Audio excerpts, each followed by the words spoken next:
All right, let's discuss this BDM set, which was about Niabuddin and his food center. It says, during the floods of 2018-2019, a group of philanthropists led by Niabuddin wished to open free food center for the needy. All right, that's good. This was during the floods of 2018-2019 and led by Niabuddin. They wanted to open a free food center for the needy. Their motto was that no human should be hungry. Okay, that's really good. Nothing gives more satisfaction to the philanthropists than to see the hungry eat to the fullest. All right, so this is good background information, and this is talking about the time during the floods of 1819. Let's continue. Post COVID-19, the group started a food center by the name Win-Born Life Care Food, WBLCF. Now this is post COVID-19, so a different time. The group started a food center, and this was the name and the acronym, in a small town called Palakkad. Okay. The center started gaining popularity as the number of people enjoying free meals increased over time. All right. So they're providing free meals here as well in this food center as well.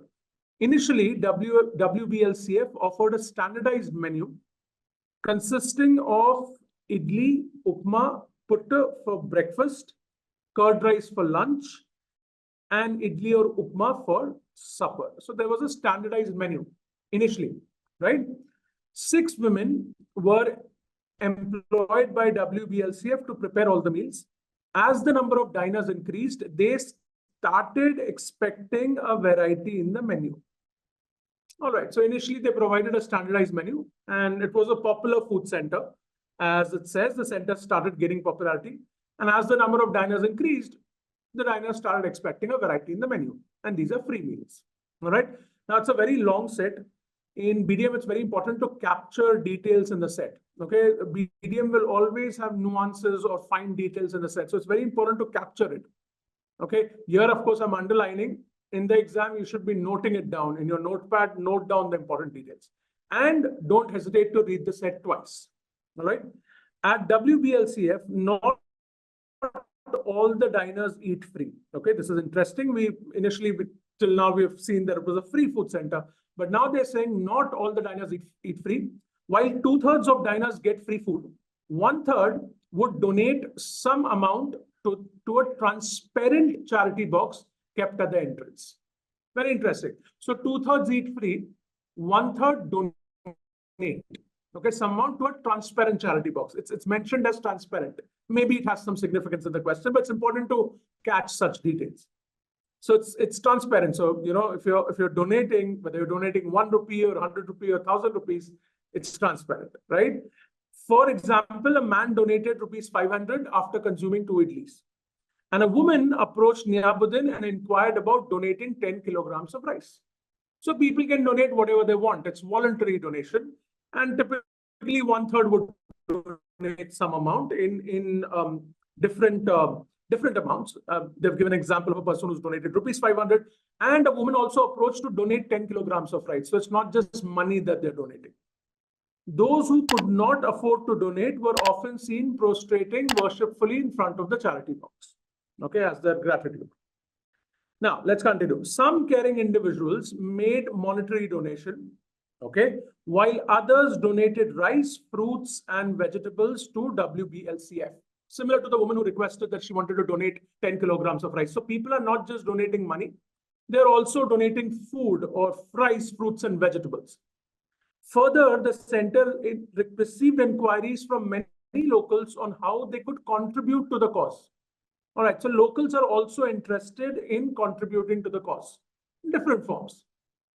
Right, so people out of gratitude, they're willing to help the food center, and they've contacted to find out how they could contribute to the cause, which is a good thing.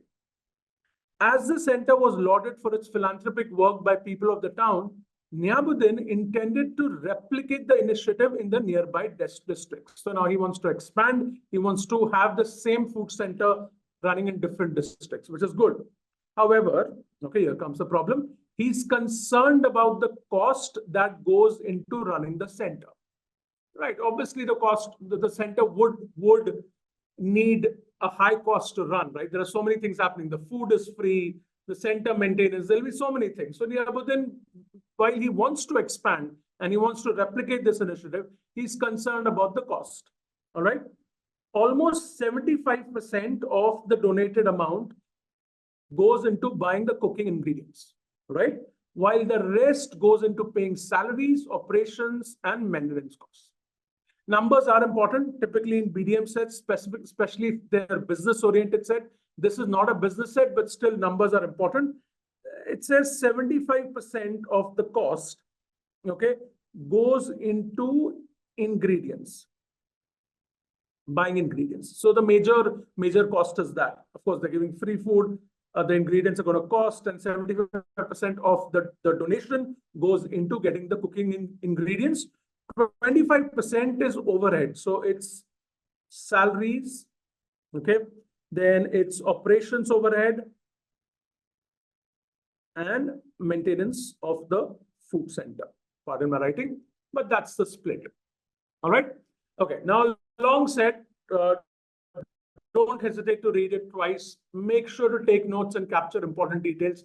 I've already underlined them, but just to recap, right? So post COVID-19, this food center was opened. It's gaining popularity. There was a standardized menu. People are now expecting a variety as the number of diners have increased. What's interesting about this food center is that not everyone eats for free. Typically, 2/3 they get free food, 1/3 they donate voluntarily. Now they can donate, they donate in terms of money. They also donate in terms of rice, fruits, and vegetables. Additionally, they've received inquiries from locals on how they can contribute to the cost, the locals out of gratitude. Now, this is great. Everything is great, doing great. Now, the center has also been lauded for the philanthropic charitable efforts. Niyabuddin is now thinking of expanding into other districts, but its concern is cost that goes into running the center. And then, of course, there is a split. 75% of the donation that they receive goes into ingredients, goes into sourcing ingredients. 25% of the donation goes into paying salaries, operations, and maintenance costs. All right. So yeah, that's the set. Again, as I said, you should be taking notes. Now we'll go to the questions. Now, when you're solving questions, don't hesitate to come back to the set because there are so many nuances. If you miss nuances, fine details in BDM, then your answers can go wrong. So it's as we do as I always say for VRC, right? When you're solving questions, feel free to come back to the passage. Here, feel free to come back to the set and keep connecting the question and options to relevant nuances in the set. All right. Okay, let's look at question 1. Now, what does it say? From the following, choose the most important challenge that Niyabuddin has to overcome to sustain WBLCF. In BDM, it's very important to understand the question, rephrase the question to yourself, and make sure that the option that you're selecting is answering the question. Okay, there can be a lot of feel-good options, but you have to ask yourself, is it answering the question? So the first step is understand what the question is asking. The question is saying, choose the most important challenge that Niyabuddin has to overcome to sustain WBLCF. Okay, sustain WBLCF means continue WBLCF in the long term, right? Make sure it continues, make sure it sustains in future, right? It's a free food center. Okay, so what is the most important challenge that Niyabuddin will have to overcome, will have to address to make sure WBLCF can continue in the long run? That's what the question is asking. So understand what the question is asking, rephrase it to yourself, make sure to choose an option that answers that question. Now, before we even begin looking at the options, right? From the set, tell me, we just read the set. Is the set talking about a challenge that Niyabuddin is facing? Ask yourself. It's clearly mentioned, right? In the last paragraph, it clearly mentions that Niyabuddin wants to replicate, but the challenge that Niyabuddin is facing right now is he's concerned, not challenge, well, it says concerned about the cost that goes into running the center. He's concerned about the cost, right? So it kind of tells you what's his main challenge right now. His main challenge right now seems to be cost. Okay, this is something that can strike you even before you look at the options based on what you've read in the set. He's definitely concerned about cost. All right, now let's look at the option and let's pick the most important challenge that Niyabuddin will have to overcome to sustain WBLCF. Paying salaries to employees. Yeah.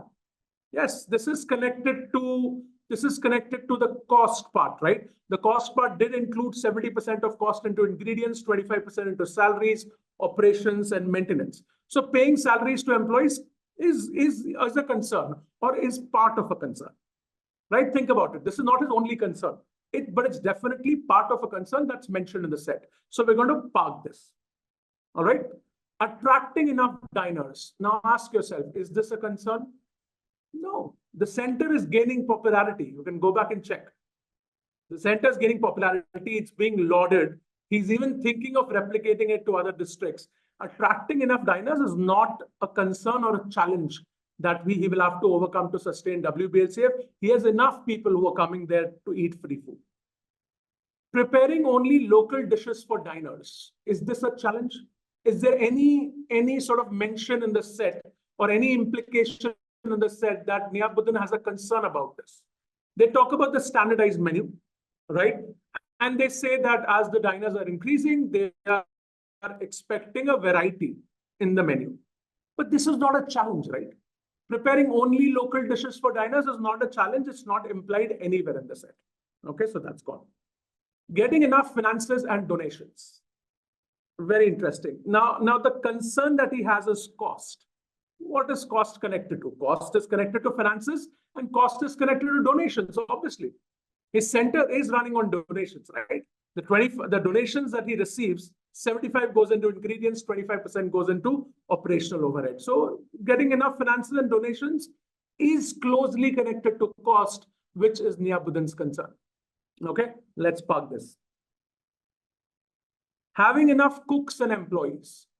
Where is this coming from? There is no implication in the set that manpower is becoming a concern. That he's not getting enough cooks or he's not getting enough employees. That's not mentioned anywhere. Paying salaries to employees is part of a concern, but getting enough cooks and employees or having enough cooks and employees is not implied anywhere.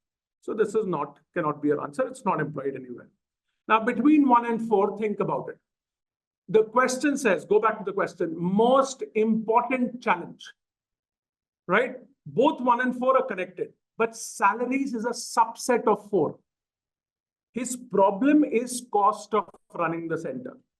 And the cost, of course, comes from is connected to different aspects. Cooking ingredients, salaries, operations, maintenance. So paying salaries to employees, 1 is actually a subset of 4. 4 is the broader concern or the most important challenge that Niyabuddin has. So that's why 4 is better than 1. And the answer is indeed 4. All right. Okay. This is a fairly straightforward question, specifically, for BDM. BDM questions can be tricky, but I would say this is a fairly straightforward question. If you carefully read the set, and if you carefully evaluate the options, you would have gotten stuck between 1 and 4. If you were able to break the tie by understanding that 1 is a subset of 4 and 4 is the broader concern or the most important challenge, then you would get it correct. Okay, so of course, the general, the strategy, evaluate the options carefully, break the tie carefully. All right.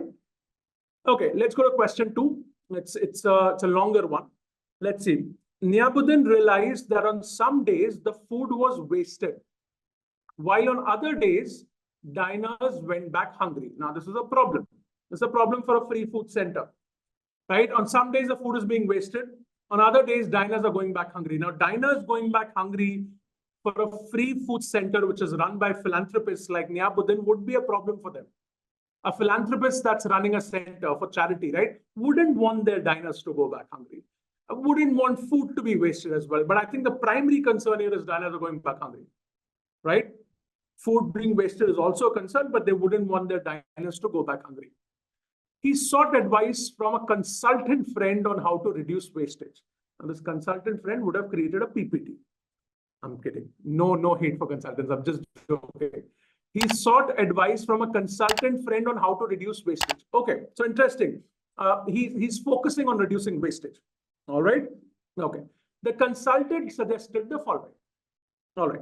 Now let's look at that. See, there are 5 options here, and this is what we call a combination question. Okay, multiple points are there. Now, in these questions, what you should do is read the introduction, as we've just done. Now, before reading the points, read the question. Understand what the question is asking, then come back to the points. So what happens is when you know what the question is asking, you can evaluate the points accordingly. All right. Once again, read the intro, come to the question, then go to the points. All right. So let's read this again. They realized that on some days food was wasted, while on other days diners went back hungry. Both are problems. He sought advice from a consultant on how to reduce wastage. So that's what they're focusing on. And the consultant has given some suggestions. Which of the above ideas given by the consultant will not be consistent with the core ethos of WBLCF? Again, understand the question, rephrase this question in your head, and make sure you're answering the question and nothing else. Which of the above ideas will not be consistent with the core ethos of WBLCF? So first of all, you have to understand what is the core ethos of WBLCF. Let's go back to the set. What is the core ethos of WBLCF? Remember, it's a free food center, okay? And it's a center run by Niyabuddin. Now, when they ran the open free food center for the needy during the floods of 2018-2019, what was their motto? Their motto was, no human should be hungry. Okay? Nothing gives more satisfaction to the philanthropist than to see the hungry eat to the fullest. This is important information for this question. This is the ethos. Now, of course, you may say that, oh no, this was about the center during the floods of 2018-19. Agreed, but free food center, they're very similar, no? They're both free food centers. So the ethos will remain the same. The ethos for WBLCF will also remain the same. The motto that the philanthropists have is no human should be hungry. Okay. And nothing gives them more satisfaction than to see hungry eat to the fullest. Right? Like, you know, they come to the center, their tummy should be full, right? That gives them a lot of satisfaction. And also, the name is Win-Born Life Care Food. All right, that's fine. But the ethos has been highlighted here or has been emphasized here. So keep that in mind. Okay. Again, that's what I'm saying. It's very important to connect to relevant nuances for the question. So please come back to the set and see if there are relevant nuances. Let's go back. All right. Which of the above ideas will not be consistent with the core ethos of WBLCF? WBLCF. Okay, I keep mispronouncing that. Let's look at the points and now let's evaluate. Okay. Okay, let's evaluate the points now one by one. The first one says launch a mobile app so that diners can pre-inform their arrival to WBLCF. Now, remember, these ideas are for reducing wastage. Okay. But the main part of the question is which of the above ideas will not be consistent with the core ethos of WBLCF? Keep the question in mind because obviously we have to answer that. As I said, in BDM, that's very important. Now, this point, the first one, launching a mobile app so that diners can pre-inform their arrival, does it go against the ethos of WBLCF? No. The ethos of WBLCF is that nobody should go hungry.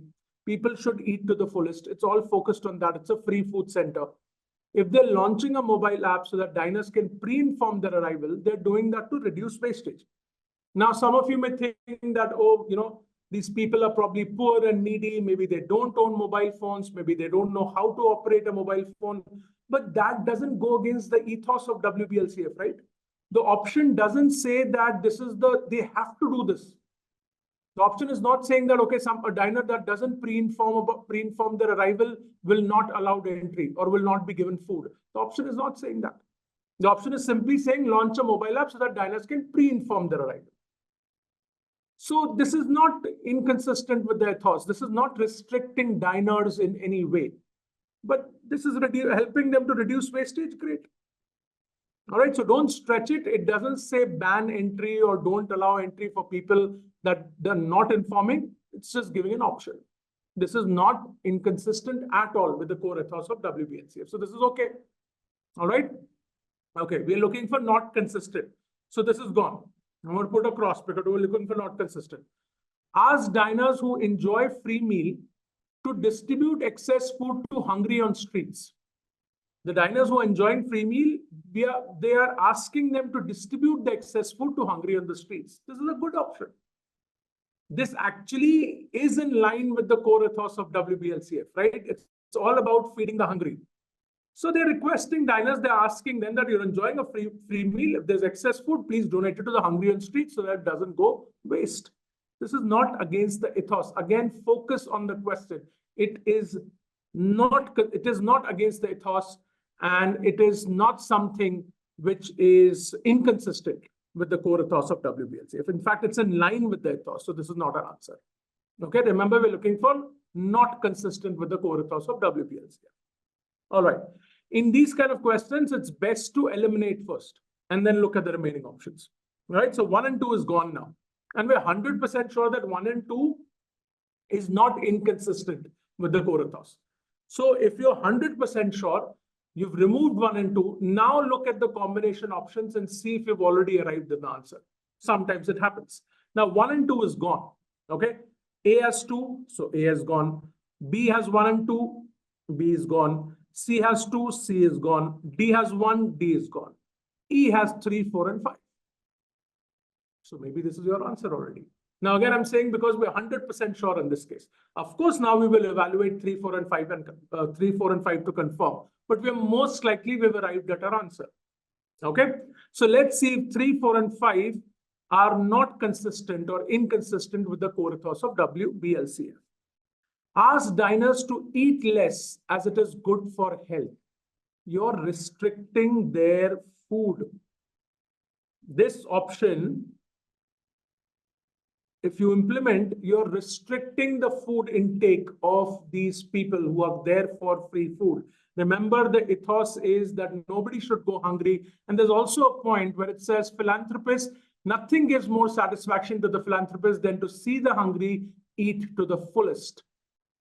So restricting food, okay, is not going to be okay. I understand it says ask diners to eat less as it is good for health, but people are coming there for free food. They're likely poor and needy. You're telling poor and needy people that eat less because it's good for health. Why? Because you want to reduce wastage. It doesn't make sense. This is against the core ethos of WBLCF. So 3 is correct. Preach people to eat less. Absolutely against. People are coming to eat free food. Again, they're likely poor and needy and hungry. You can't preach them to eat less. This is against the ethos of WBLCF. Ration amount of food to be served to the diners. Remember the line about eat to the fullest? Again, you're restricting food. And you're restricting food for people who are hungry and needy. That goes against the ethos. And hence, the answer is 3, 4, and 5. All right. So we eliminated first because we were 100% sure. We were able to arrive at an answer, and then we confirmed it fits. The answer is indeed 3, 4, and 5. All right. Okay. Let's look at question 3. Niyabuddin wanted to conserve local recipes that can be used to prepare mouth-smacking dishes for the diners. Okay. So Niyabuddin wants to conserve local recipes. Okay. Conserve in the sense that you can say that, sort of protect them from getting wasted or damaged, protecting them in a way that Niyabuddin can use it in future again and again. This is all about providing free food, right? So he's focusing on local food that would appeal to the people of that location, or Palakkad, that's the location in question. He wants to conserve local recipes. All right. Okay. Which of the following could be the best way to conserve local recipes? Again, focus on the question. We are looking for the best way to conserve local recipes so that he can sort of store them, okay, and protect them and store them in a way so that it can be used in future and the recipes won't get damaged and the recipes would be protected. That's what conservation is, right? So which of the following could be the best way to conserve local recipes? We have to look for the best way. Keep that in mind. Number 1, tie up with the chef of the best restaurant in Palakkad to document recipes. All right. Tie up with the chef of the best restaurant in Palakkad. All right. Now, who is Niyabuddin serving? Niyabuddin is serving, he's giving free meals to the poor and needy, right? In his free food center. Does it align with contacting or tying up with the chef of the best restaurant? You have food center, a free food center on one side, and you have the best restaurant in Palakkad, which might just be an expensive restaurant. Possible. Does it align? It doesn't align, right? tying up with the chef to document recipes. He's requesting the chef to document recipes. Okay, what are the chances of a chef documenting recipes? Think about it. Okay, and again, you can also think about the cost part. Is this the best way, right? From a cost perspective, I mean, again, the chef can volunteer, but that's not mentioned. From the cost part, it doesn't make sense. It's kind of not aligned because we're talking about a restaurant versus, a free food center. And what are the chances of a chef wanting to document recipes? Okay. Also, I think most importantly, we are talking about local recipes. How do we know if the chef is competent in local recipes? Right? So there are too many sort of aspects that don't make sense here. So this is likely not your answer. Okay, but let's park it. We'll see if there is a better answer. All right. Hold a weekly competition for the best local dish and get it judged and documented by local volunteers. All right. So a weekly competition for the best local dish. Remember, he's focusing on local recipes. Now, if there is a weekly competition for the best local dish where people are competing and cooking their different dishes and local volunteers are judging it, that's a good thing, right? We are, after all, looking for local recipes. Local recipes will best come from the people there, right? The people in Palakkad. So they'll come, there's a weekly competition, that the best local dish, the best dish is judged by local volunteers who know about the local food. So you would get really good recipes out of this situation, right? Because it's about cooking the best local dish, and it's also the judges are also local volunteers. So this is a good thing, right? And it's also a volunteering initiative. Now, there was one line, again, nuance, right? In the set, if you remember, it says, further, the center received inquiries from many locals on how they could contribute to the cause. The locals are ready. The locals are ready to contribute to the cause in different ways. So if a concern came into your mind that, oh, how is this feasible? Because we're doing a weekly competition, we'll have to get volunteers to judge and document. People are ready. People are ready to contribute to the cause. So that was a concern that has been addressed. Okay, it's a good option. Between 1 and 2, definitely 2 is better, right? Because here the focus is on local dish, local volunteers, as opposed to a chef who may or may not know about local dishes. So 1 we can safely eliminate now. 2 is definitely better. We'll park it. Number 3, ask free diners to contribute towards one recipe for a dish and give them the responsibility to document it. Ask free diners, the people who are eating there for free, to contribute towards one recipe for a dish and give them the responsibility to document it. Now you're imposing a condition on diners, right? This is a free food center. You can come here, you eat food, you don't have to give anything in return. And they're likely needy, hungry, poor people.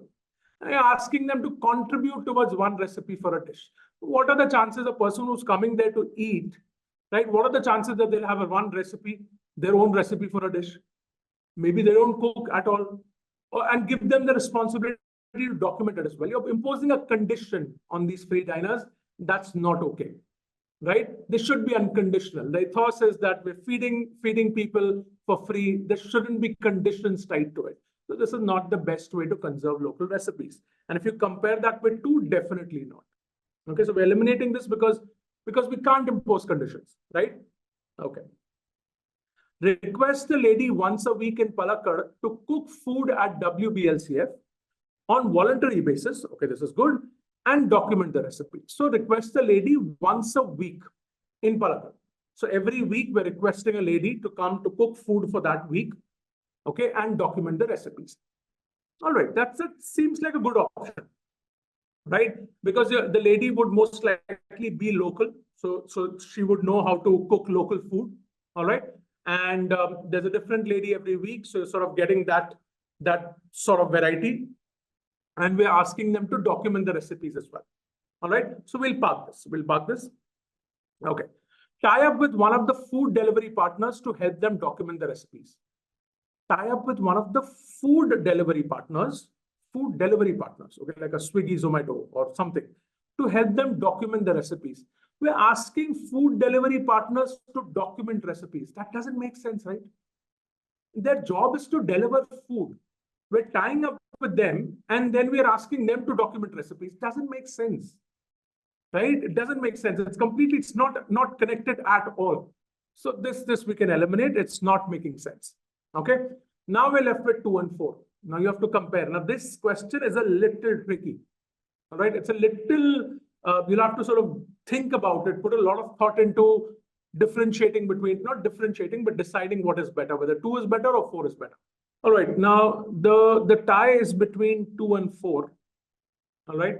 Now let's look and let's evaluate them, and let's see which is the best way to conserve local recipes. 2 says hold a weekly competition for the best local dish and get it judged by local volunteers. Now, if you look at the question, the crux here is the local part. He wants to conserve local recipes. So if you look at 2, if you're conducting a weekly competition for the best local dish, you would get good quality local dishes every week, or recipes for good quality local dishes every week. And you're also getting it judged by local volunteers. So there are 2 aspects. One, it's a competition. The competition will have many participants. And of course, they will try to do their best. So the chances of a good quality dish coming out of the competition is high. And also it's being judged and documented by local volunteers who know about the local food.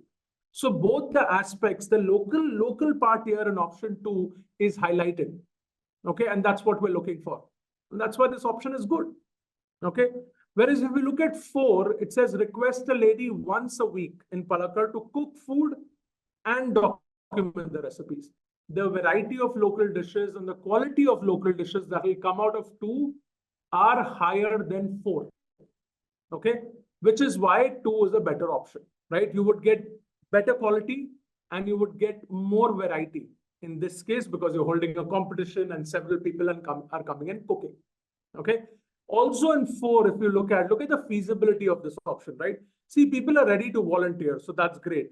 But asking a lady once a week to cook food, not only cook, but also document the recipes, might be a little too much for one person to handle.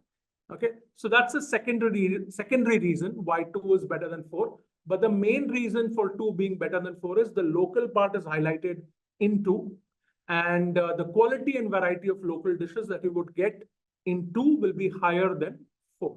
And hence, 2 is the right answer. The tricky question. So you'll have to put some thought in breaking the tie between 2 and 4. All right. All right. Let's look at the set, which is about fair consulting and sexual harassment. It says in recent years, complaints of sexual harassment at fair consulting had increased exponentially. Okay. So recent years, complaints of sexual harassment, fair consulting is the name of the company, had increased exponentially. All right. Definitely a problem. Fair consulting had a gender-neutral anti-sexual harassment policy and a committee to adjudicate on complaints. Okay, so this is clearly looks important. It had a gender-neutral sexual harassment policy, right? So all genders were considered equally. It wasn't sort of only about a specific gender. All genders were covered. It was gender-neutral. Anti-sexual harassment policy and a committee to adjudicate on complaints. Okay, so they had a committee that would adjudicate on complaints, which basically means that reviewing complaints and passing a judgment on those complaints, right? Okay. During the hearing of complaints, allegations and counter allegations would fly thick and fast.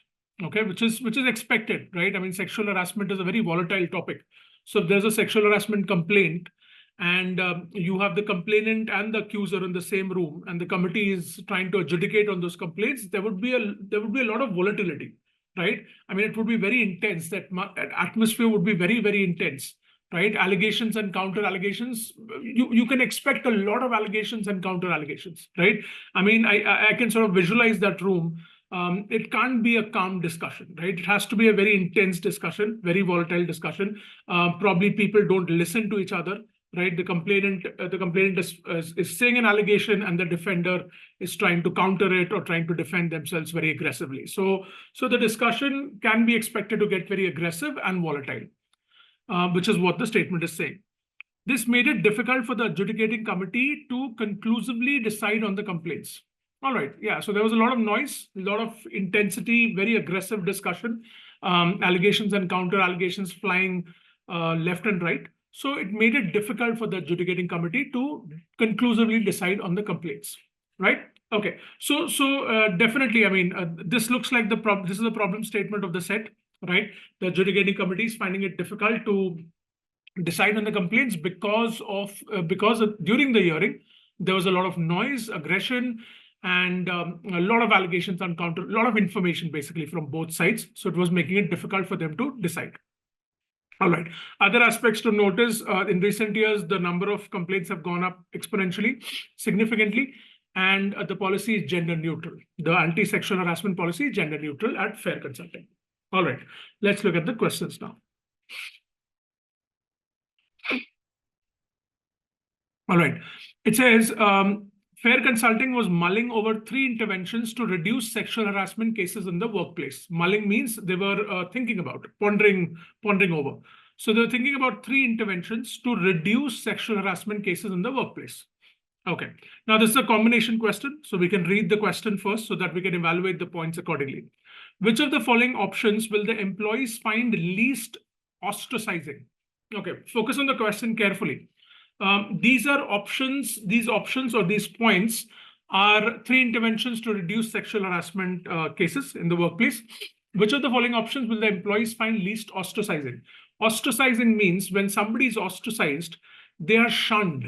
Okay, like they are removed.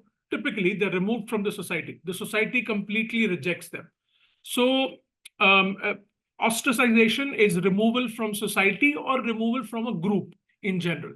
So, if an employee feels ostracized, that means the employee feels excluded, right? Other people are ignoring that employee, and the employee is feeling like, you know, they're alone, they're being excluded, which is what ostracized means, right? So keep that in mind. We have to pick options that the employees will find least ostracizing.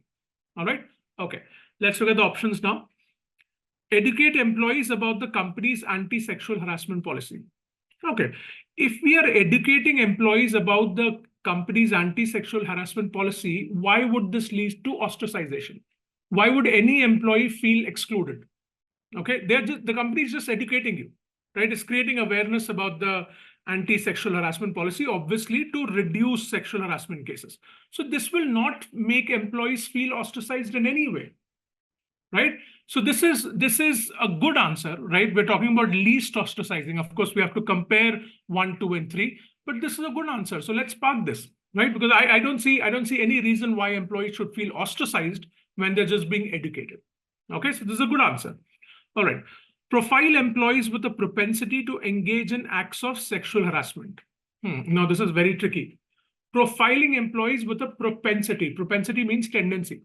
Okay. So what the company is doing is the company is trying to identify which employees have a tendency to engage in acts of sexual harassment, then profiling them, like sort of creating, let's say in simple words, and creating a list of those employees and then potentially monitoring them.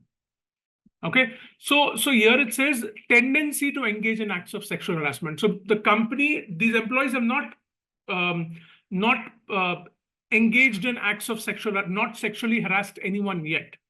The company is looking at these employees, looking at certain traits, we don't know which traits, and then judging which employee has a higher tendency to engage in act of sexual harassment. Okay, and then profiling them in a separate group, a separate list. Profiling is always problematic.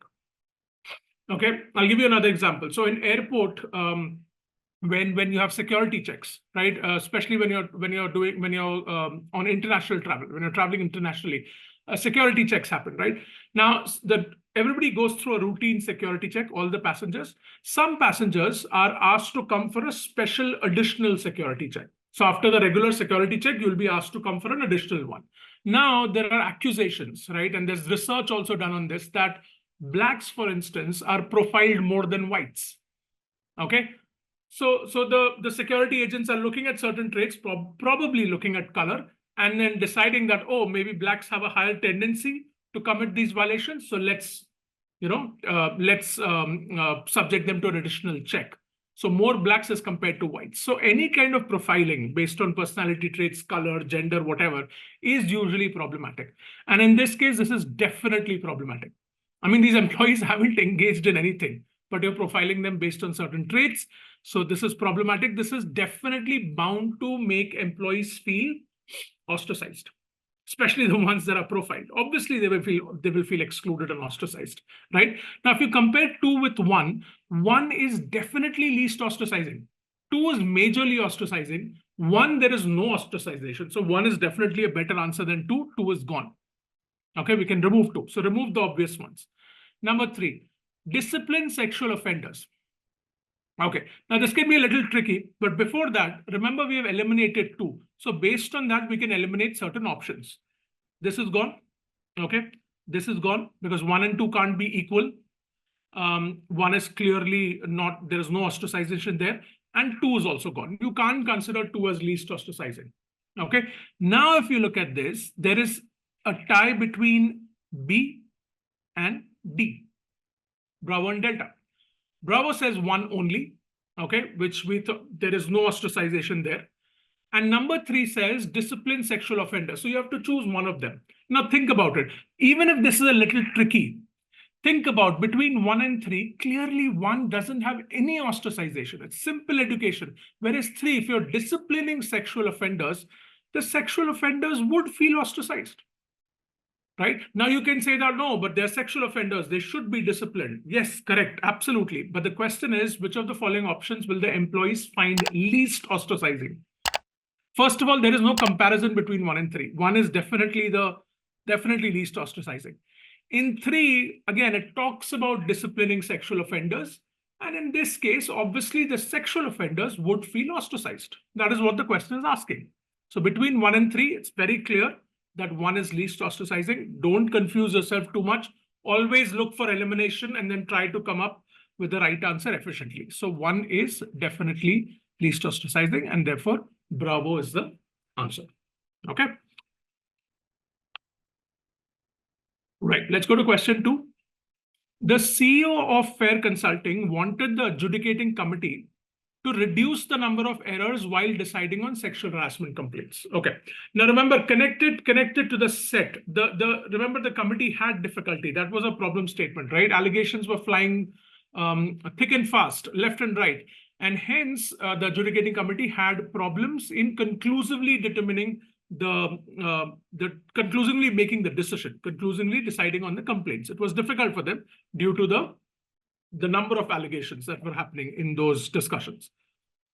All right, so the CEO wants the committee to reduce the number of errors. So probably the difficulty was causing errors or maybe some other problems, but the CEO wants the committee to reduce the number of errors while deciding on sexual harassment complaints. And obviously this is very important, right? If you falsely accuse of somebody of sexual harassment in a company, I mean, you could probably end their career. So it's a very serious situation.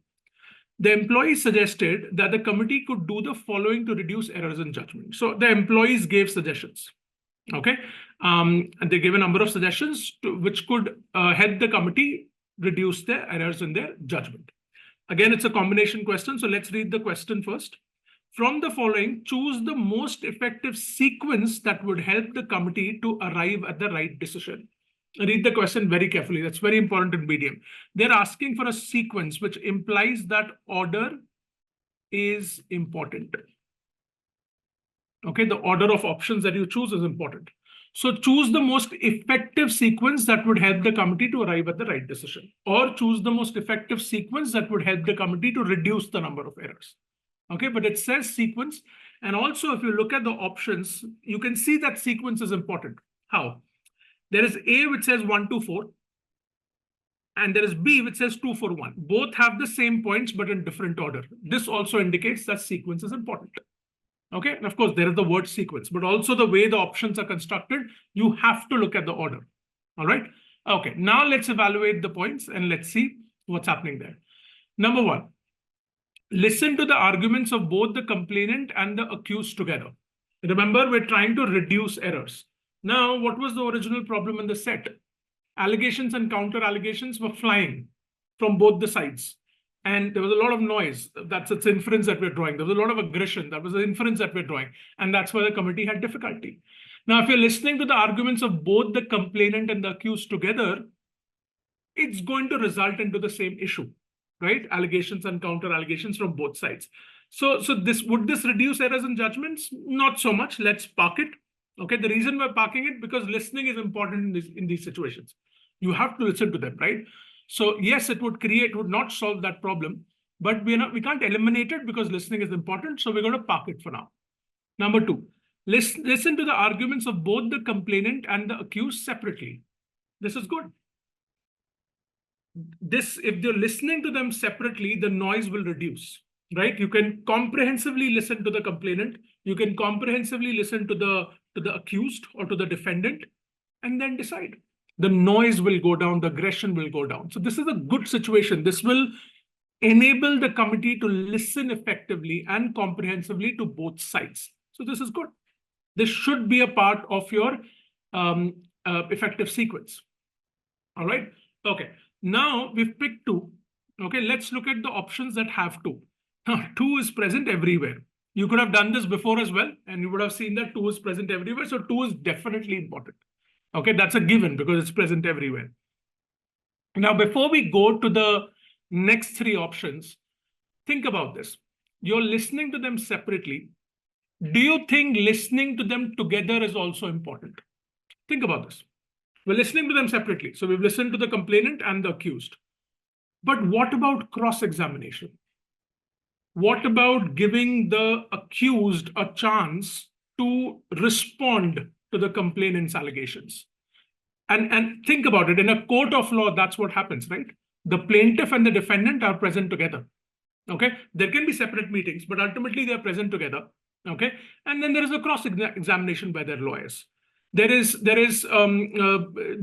defendant is given a chance to defend themselves. So the defendant will hear what the plaintiff has to say and then respond to it accordingly. So you have to give them a chance you have to give the defendant a chance to respond to the allegations, and then also give the complainant a chance to respond to that as well. So there has to be a cross-examination.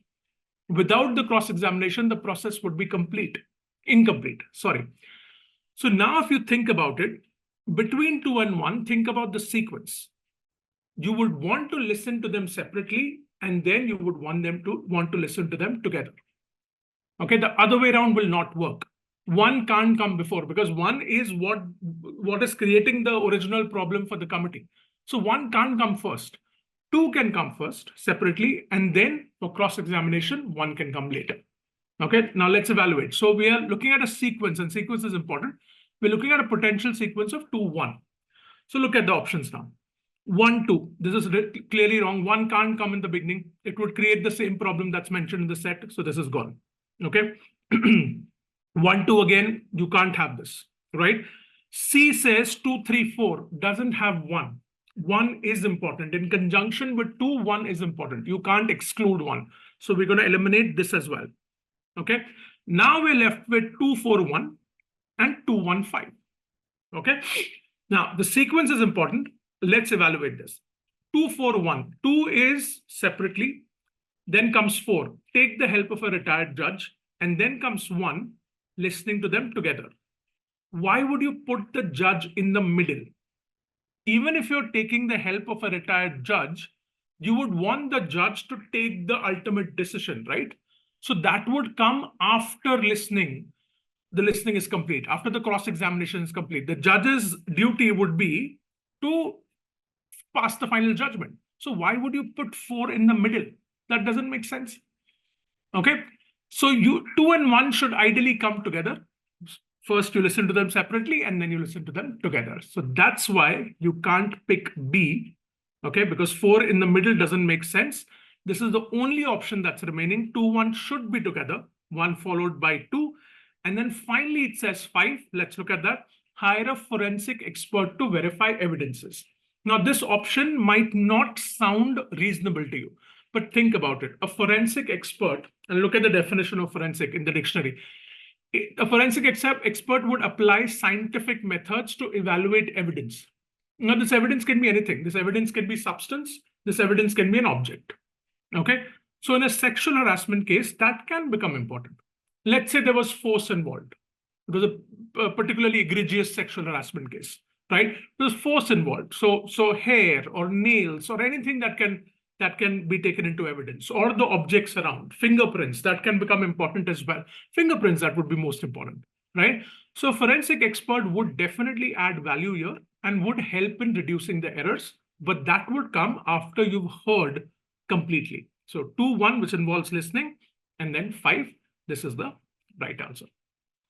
Okay, all right, don't worry, I'm going to explain 3 and 4 as well. This is the efficient way of solving this problem. With combination questions, if you start evaluating each option upfront, you would get confused. So always try to eliminate based on obvious choices. We knew that, okay, 2 was everywhere, so that doesn't help you to eliminate.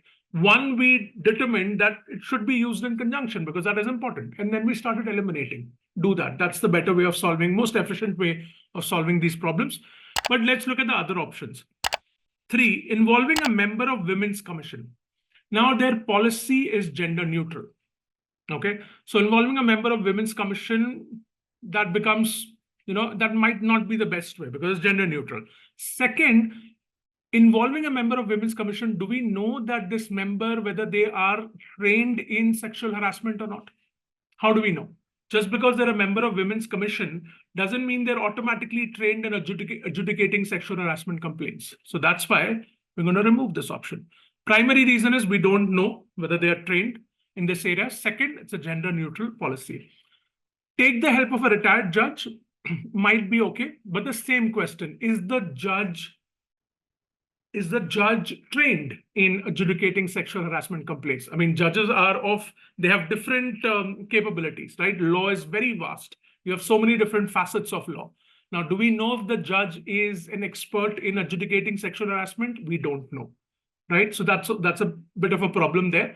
And also, we were evaluating 4 in the middle. Putting a judge in the middle doesn't make sense between 2 and 1, right? So that's why we eliminated that as well, right? It's a tricky one. But if you use it, if you solve it strategically through elimination, you can come to the right answer. All right. Let's go to question 3. Of late, the adjudicating committee received a complaint from a junior female consultant. Okay, so that's important. They've received a complaint from a junior female consultant. Her immediate boss cracked a body joke about her in the office tuck shop. All right, immediate boss cracked a body joke. Body joke would mean a joke which has sexual connotations, right? A vulgar joke. So immediate boss cracked a body joke in the office. Okay. When the committee probed the alleged misconduct, they identified an independent witness. Very good. So they've identified an independent witness which can come in handy to resolve this case. Excuse me. She agreed to give her testimony to the committee, she meaning the independent witness. However, she was unsure if she would like to be identified either by the complainant or the accused. Right? Typically, I mean, think about it, witnesses would have this issue, right? This is an independent witness who's ready to give a testimony, who's ready to give a side about this, this alleged misconduct, okay, that has been reported. But the witness is unsure if she would like to be identified. So she prefers to be anonymous, okay? And think about it. Why would a witness want to be anonymous? Think about it. A witness would want to be anonymous for the primary reason of protecting themselves. They would be worried, right? I mean, let's say if the witness comes out and says that, yes, this alleged misconduct definitely happened and the boss is responsible for that. The witness would worry about their prospects in the company, right? This can be used against them, right? I mean, if the boss is not fired, the boss continues to remain in the company, that the boss can use it against the witness. Or even if the boss is fired from the company, other people in the management can use it against. Okay, like this witness would become one of those people who is going out and speaking against other fellow employees. That can become problematic in an office, right? So not surprised that the witness wants to remain anonymous. The convener of the committee was confused about the stance to be taken on the witness's concern. All right, so that's the problem statement. So the witness's concern is that they wouldn't like to be identified. They are unsure if they would like to be identified. And the convener is confused about the stance to be taken in this case. The convener has to take a decision, right? Whether they should remain anonymous or they should not remain anonymous. So that's the problem statement. Now let's look at the question. Which of the following will be the best stance to be taken by the convener? Okay, the convener has to take the best decision in this case with respect to the witness concern of remaining anonymous, and this has to be the best option. Let's evaluate the options. The convener should not allow witness's identity to be revealed. Okay, this sounds good, right? We would want to protect the witness's identity, as either the accused or the complainant can use the witness's arguments to their advantage. Okay. The convener is saying don't reveal the witness's identity, and the reason for that is either of the parties can use the witness's arguments to their advantage. Trying to think, I mean, if the identity is revealed, how would that enable the accused or the complainant to use the arguments to their advantage? Maybe there is some logic there, but it's not very clear. Let's park it. Okay, at least it says should not allow the witness's identity to be revealed. The convener should not let witness's identity to be revealed, as it might expose her to a threat either from the respondent or the accused. This looks like a reasonable reason, right? I mean, it has to be the best stance to be taken by the convener. As we discussed, the witness it's natural for the witness to feel threatened or afraid. Okay, and that's why they're wanting their identity to be anonymous.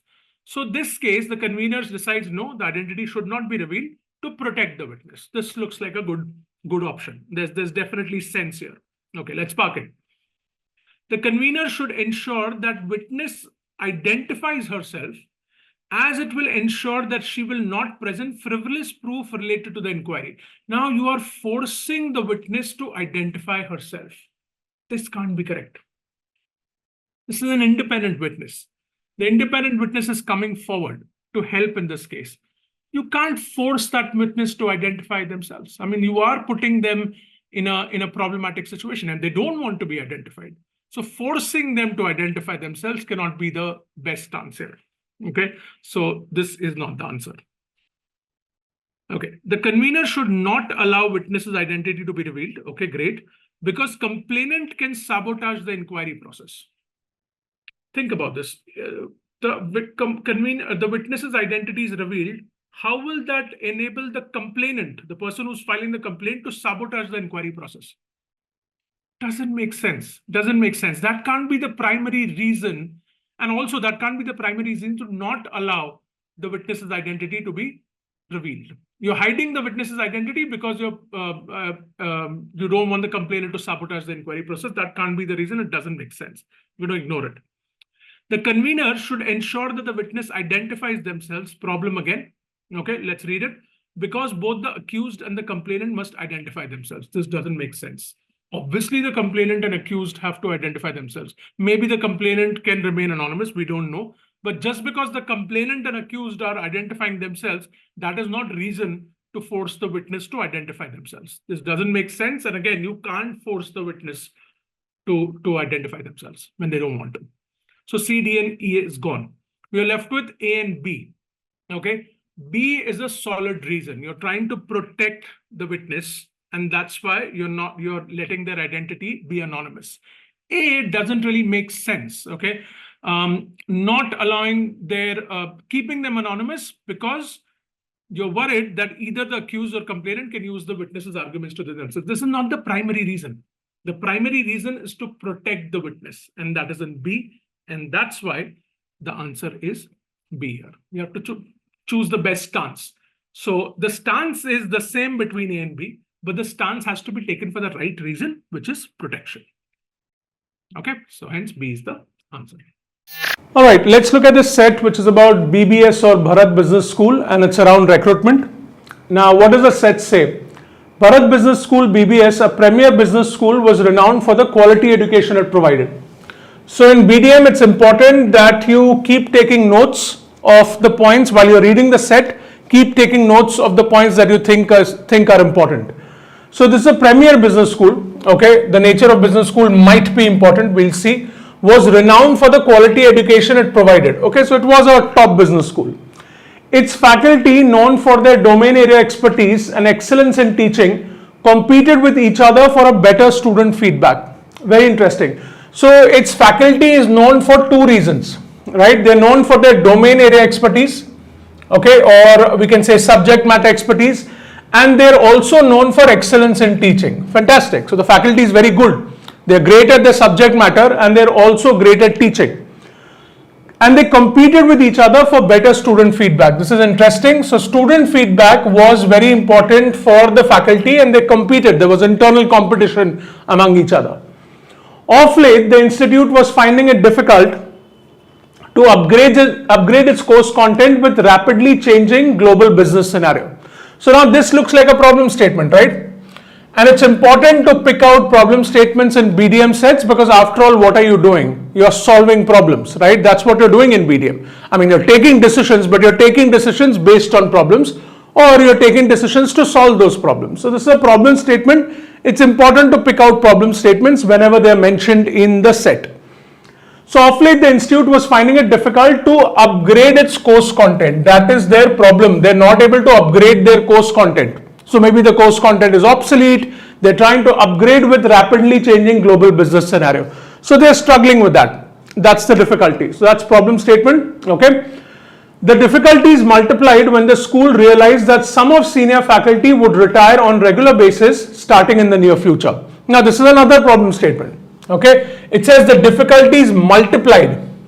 All right. So it's a new problem statement when the school realized that some of senior faculty would retire on regular basis starting in the near future.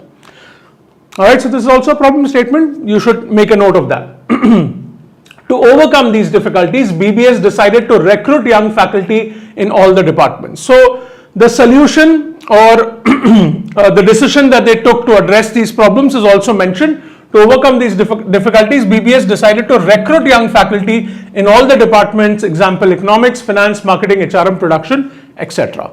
Okay. Now, what is important here is, see, of course, you have to note it's a premier business school. It's known for quality education. Their faculty are known for two things: domain area expertise and excellence in teaching. They competed with each other for better student feedback and your problem statements, right? So there is one which is upgrade.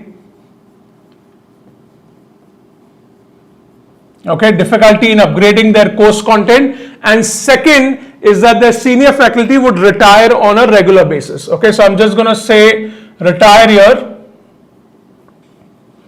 That's their second problem statement. All right, and to overcome this, they decided to recruit young faculty. Let's continue. When the Dean Academics scanned the applications, she found three distinct types of aspirants. All right, number one, A-type candidates who were very good teachers, very good, competent at teaching the courses taught by existing faculty members. This is nice, right? So there are A-type candidates who are very good teachers. This is good and this is important for them, right? Because their faculty are like that. The faculty are known for excellence in teaching. It's a premier business school. They would want to maintain that. Competent at teaching the courses taught by existing faculty members. All right. So courses taught by existing faculty members. This is important. Remember, because the existing faculty members, some of them are going to retire, so they would want to fill those gaps or they will have to fill those gaps. So you have A-type candidates. Okay, sounds good. B-type candidates who were average teachers, all right, competent at creating and teaching new courses that would complement existing courses taught by the current faculty. So these folks, the B-type candidates are average teachers, okay, which can be a problem. But they are competent at creating and teaching new courses, both that would complement existing courses taught by the current faculty. This is important. Remember the two problem statements. The first problem statement is they want to upgrade their courses. They want to upgrade their course material. So this would come in handy, right? Because they're competent in creating and teaching new courses that would complement existing courses. New courses will have latest content. Okay, and it would complement existing courses. So the upgrade problem can be solved with B. Keep connecting the dots. Number three, C-type candidates were not so good teachers, willing to teach any course BBS required. Okay, this doesn't sound very encouraging, right? I mean, there are C-type candidates who are not so good teachers. It's clearly saying that, but they're willing to teach any course BBS required. So there's flexibility on C's part. But in terms of competence, nothing great, right? They're not so good teachers, nothing else is mentioned. It's just that they're flexible. Okay, so they can fill any gap, right? But would they be good teachers? No, because it clearly says not so good teachers. So C doesn't sound very promising. So there are three different types of candidates. Okay. All right. Note 1. A course is termed complementary when it covers latest content and complements existing courses offered by a department. This is important, right? So it's termed complementary when it covers latest content. Great. So, okay, this is important because again, go back to B. B-type candidates are competent in creating and teaching new courses that would complement existing courses. So that means it will be latest content, which solves your first problem of upgrade. Okay, keep that in mind. Note 2, each department decides the suite of courses to be offered. So department has that autonomy or authority to decide the suite of courses to be offered. All right. So this is your set, right? Make sure to take notes. I think these two is very important. Understanding the three types of candidates is very important here. Okay. And of course, note 1 is quite important because it explains how or indicates how B-type candidates can solve the upgrade issue.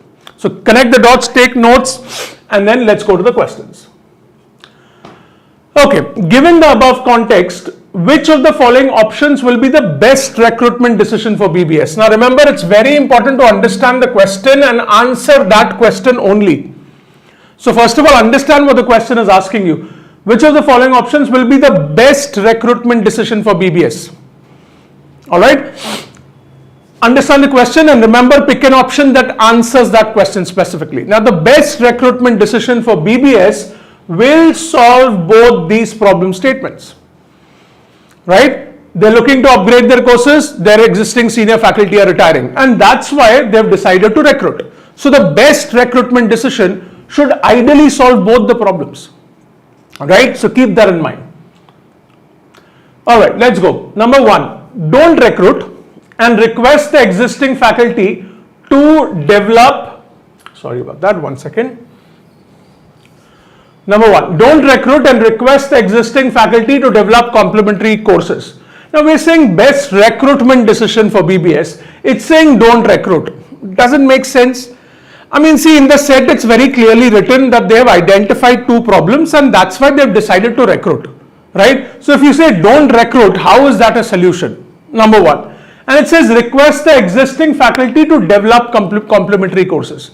Now remember, they are already having a problem. They are, what does it say? The institute was finding it difficult to upgrade its course content. So if the institute is finding it difficult to upgrade its course content, most likely the existing faculty doesn't have the expertise to develop course content, new course content, right? Latest course content.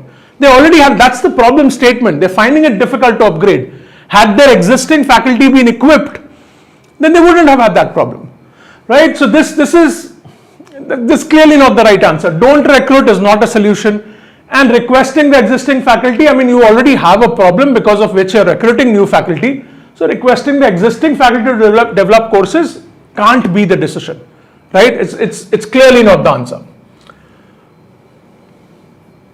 Okay, number 2, hire B-type candidates so that all types of courses can be offered to students.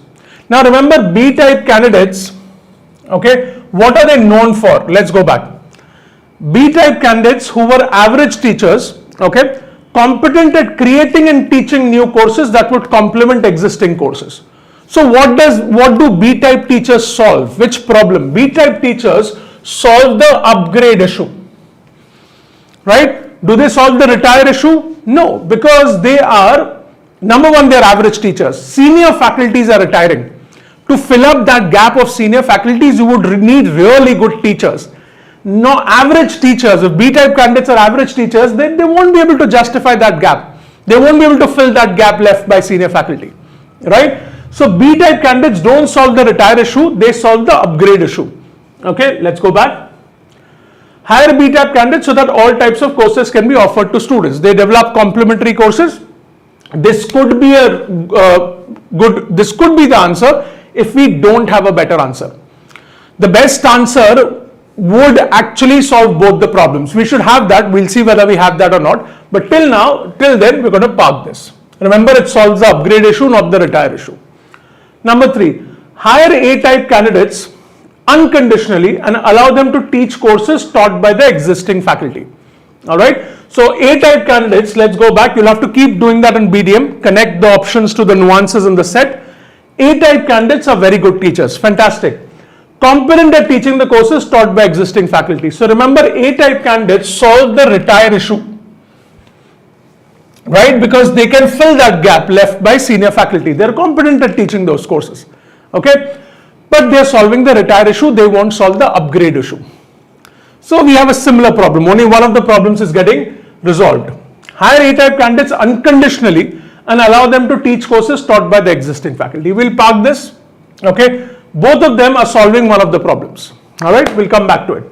Number 4, hire A-type candidates on a condition that they will have to develop complementary courses. So 3 says unconditionally, and that's also a pretty strong word. Make a note of it. Strong words doesn't automatically mean it's the wrong answer, right? It has to match with the set. It says unconditionally. Now recruiting somebody unconditionally is a big thing. There are no conditions on the recruitment, okay? Excuse me, keep that in mind. Number 4, hire A-type candidates on a condition that they will have to develop complementary courses. Now it's interesting because if you go back, A-type candidates solve the retire issue. A-type candidates don't solve the upgrade issue. But if you include this condition now that they will have to develop complementary courses, to a certain extent, it solves the upgrade issue as well. Right? A-type candidates are known for their teaching. They will fill the senior faculty gap. But there's nothing mentioned about complementary courses here. The option is adding that and says they will have to develop complementary courses.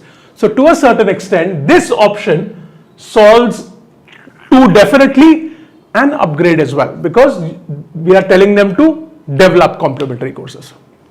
All right, so it solves. I'm not saying that it solves the upgrade issue fully, but it does solve the upgrade issue to a certain extent. So if you compare now 4 with 2 and 3, 4 is definitely better. This is solving 1 problem each. This is solving probably 1.75 of the problem, right? So that's why this is gone, we're going to park this. Hire C-type candidates as they can teach any course. This can't be your best recruitment decision, right? C-type candidates are not so good teachers. How will they come and fill the senior faculty gap? How can that be a good decision? There is no expertise of complementary courses also, so this can be eliminated right away. The answer is definitely 4. It's solving both the problems to a certain extent. All right? Okay, let's go to question 2. Suppose the Dean Academics wanted to reduce future conflicts and political maneuvering to ensure harmony among faculty. Now, this is a totally different problem. So, suppose the Dean Academics wanted to reduce future conflicts and political maneuvering to ensure harmony among faculty. The Dean Academics is worried about that. And by the way, the academics world in general is known to be like that. It's known to be quite competitive. It can get intense as well. I'm using euphemism here, but the academics world is known to be like that. Okay, so the Dean Academics is worried. She wants to reduce future conflicts and political maneuvering to ensure harmony among faculty. Which of the following options will best reduce conflicts and politicking amongst the faculty? Again, please read the question and answer that question, right?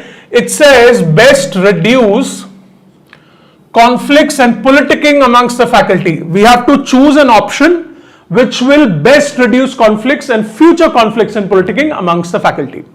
All right, keep that in mind. Let's go to option 1. Hire B-type candidates to teach complementary courses. Now, if you scan all of these options, right, they're still talking about hiring decisions.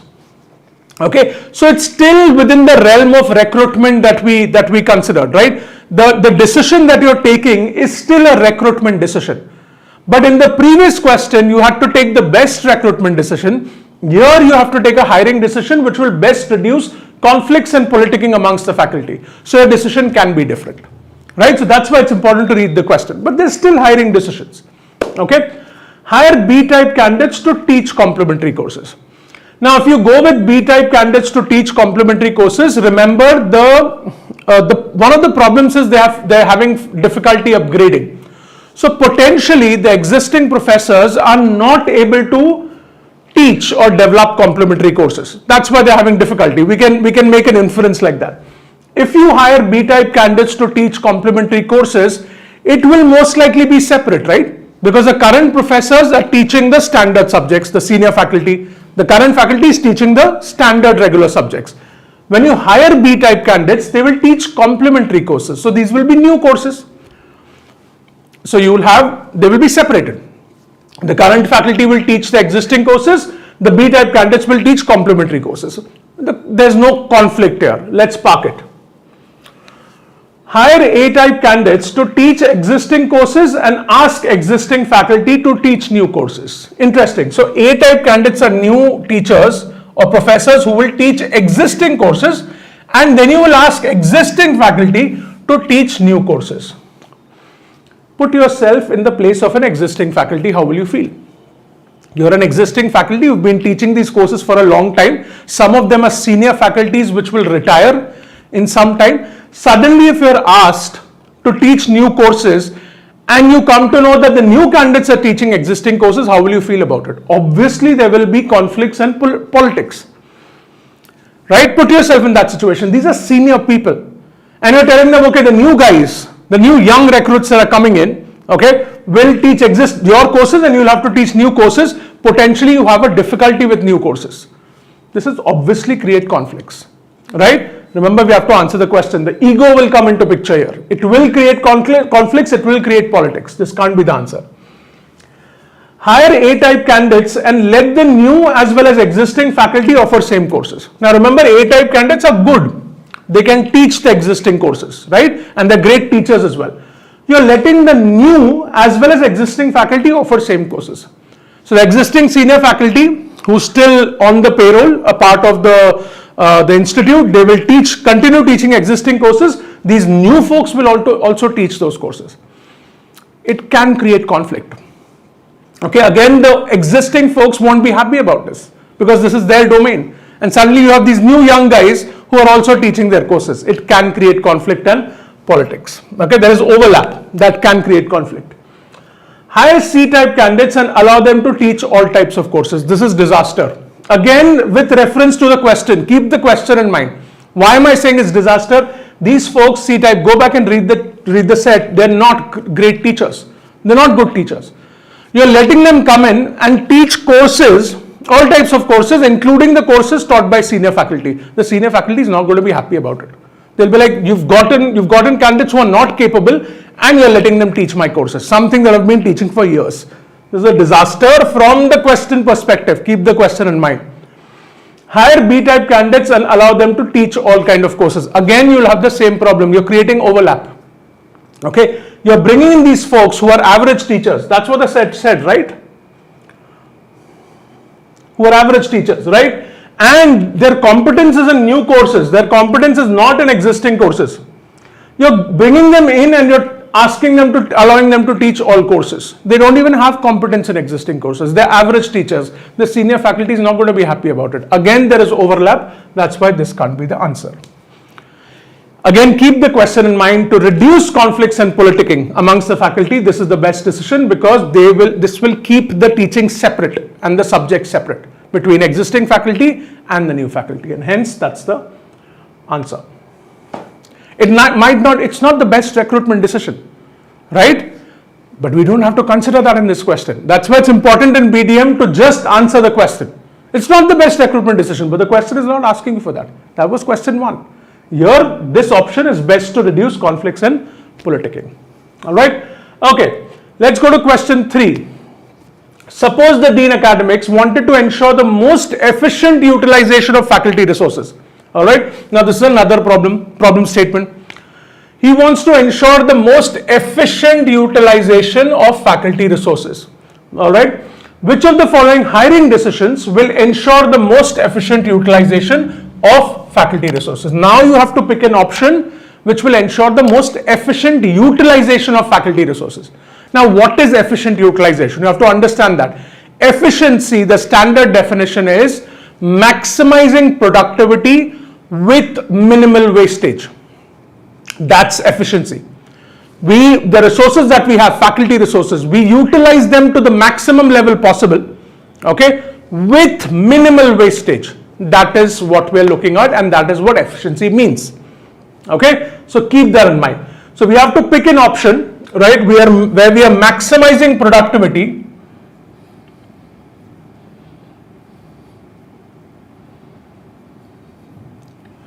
and we are reducing wastage. Okay, so maximum productivity with the least amount of wastage. Let's look at it. 1. Hire A-type candidates capable of developing complementary courses. Remember, you can go back and check. You should go back and check. A-type candidates are great teachers. They are solving the retiring problem because they can teach the subjects taught by senior faculty. So hiring A-type candidates, great. They will fill that gap, okay, of the senior faculty retiring. And these A-type candidates are capable of developing complementary courses as well. This is a good option, right? Think about it from a efficiency, maximizing productivity and wastage. You're getting in new guys, A-type candidates, who will fill the retirement gap, who are great at teaching, will teach the existing courses. These folks are also capable of developing complementary courses. So they fill the upgrade gap as well, okay, to a certain extent. So in terms of utilization, in terms of maximizing productivity with minimal wastage, this seems like a good option. Okay, let's park it. Number 2, hire C-type candidates and assign them teaching assistant responsibilities. Now, C-type candidates, remember, are not so good teachers. There's nothing mentioned about their expertise of complementary courses, so we can't consider that. And assign them teaching assistant responsibilities. You're bringing in teaching assistants. Are teaching assistants required per the set? Are teaching assistants a part of the problem? No. The problem is retirement of senior faculty and upgradation. Teaching assistant, you are bringing in additional resources when there is no requirement for it. Okay, and you're giving them only teaching assistant responsibilities. What about the two problems that we had? What about utilization with reference to that? Right? This is absurd. You're actually bringing in additional resource here. Okay, you're increasing resources, and the utilization of utilization with respect to the two problems has also not been addressed. This is wrong. This can't be the answer. You're actually bringing in additional resources, right? You're not even thinking of resource utilization with reference to the problem statement. So this is gone. Number 3, hire B-type candidates to teach complementary courses. Okay. Now let's look at what B-type candidates are known for. B-type candidates who were average teachers, competent at creating and teaching new courses. The option says hire B-type candidates to teach new courses. B-type candidates are also known for creating new courses. They're known for both creating and teaching new courses. So if you're bringing in B-type candidates, you should be utilizing them for both. Ideally, right? I mean, they're competent at creating and teaching new courses. You want to upgrade as well. The option simply says hire B-type candidates to teach new courses. So the first thing that comes in mind is, why aren't B-type candidates being used to create new courses? Is this maximum utilization? Is this maximizing productivity? No, they're competent at creating as well. The option is just saying teaching. So it's not maximizing their productivity. All right, let's go back.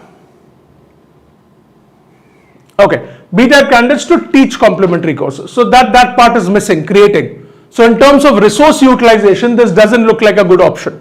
Also, if you compare this with 1, see, in 1, you're bringing in a resource which will do both.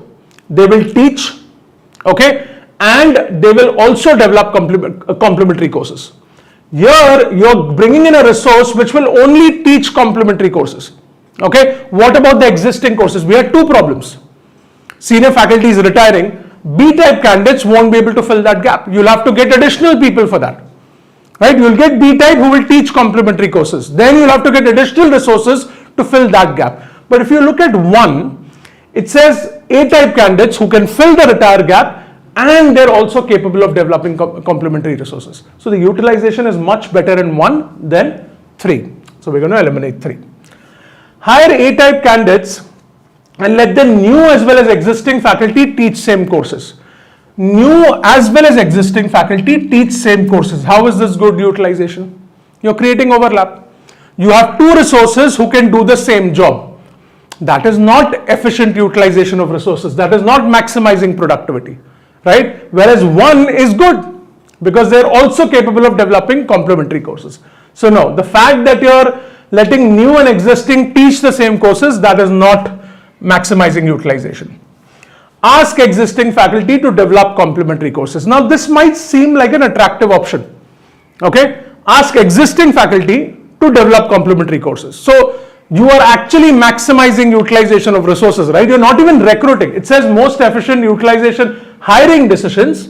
Okay, most efficient utilization of faculty resources. Here you have decided not to hire. Okay, no problem. You've decided not to hire and you're asking existing resources to develop complementary courses. So this seems like maximizing utilization, but the point is, are they capable? Are existing faculty capable of developing complementary courses? If you remember, the primary problem is that the university is finding it, the business school is finding it difficult to upgrade existing courses. So you can draw an inference. See, if their existing faculty were capable of developing complementary courses, this problem wouldn't have come up in the first place, right? They have a problem and that's why they've decided to recruit new resources. So you're asking existing faculty to develop complementary courses is a moot point. Your existing faculty is most likely not capable or equipped to develop complementary courses, and that's why you have that problem in the first place, right? So this is a moot point. This may look like great utilization of resources, but it's irrelevant for the set because they're hiring to fill that gap. So these people won't be able to fill that gap themselves. You will need to hire. So that's why this is gone.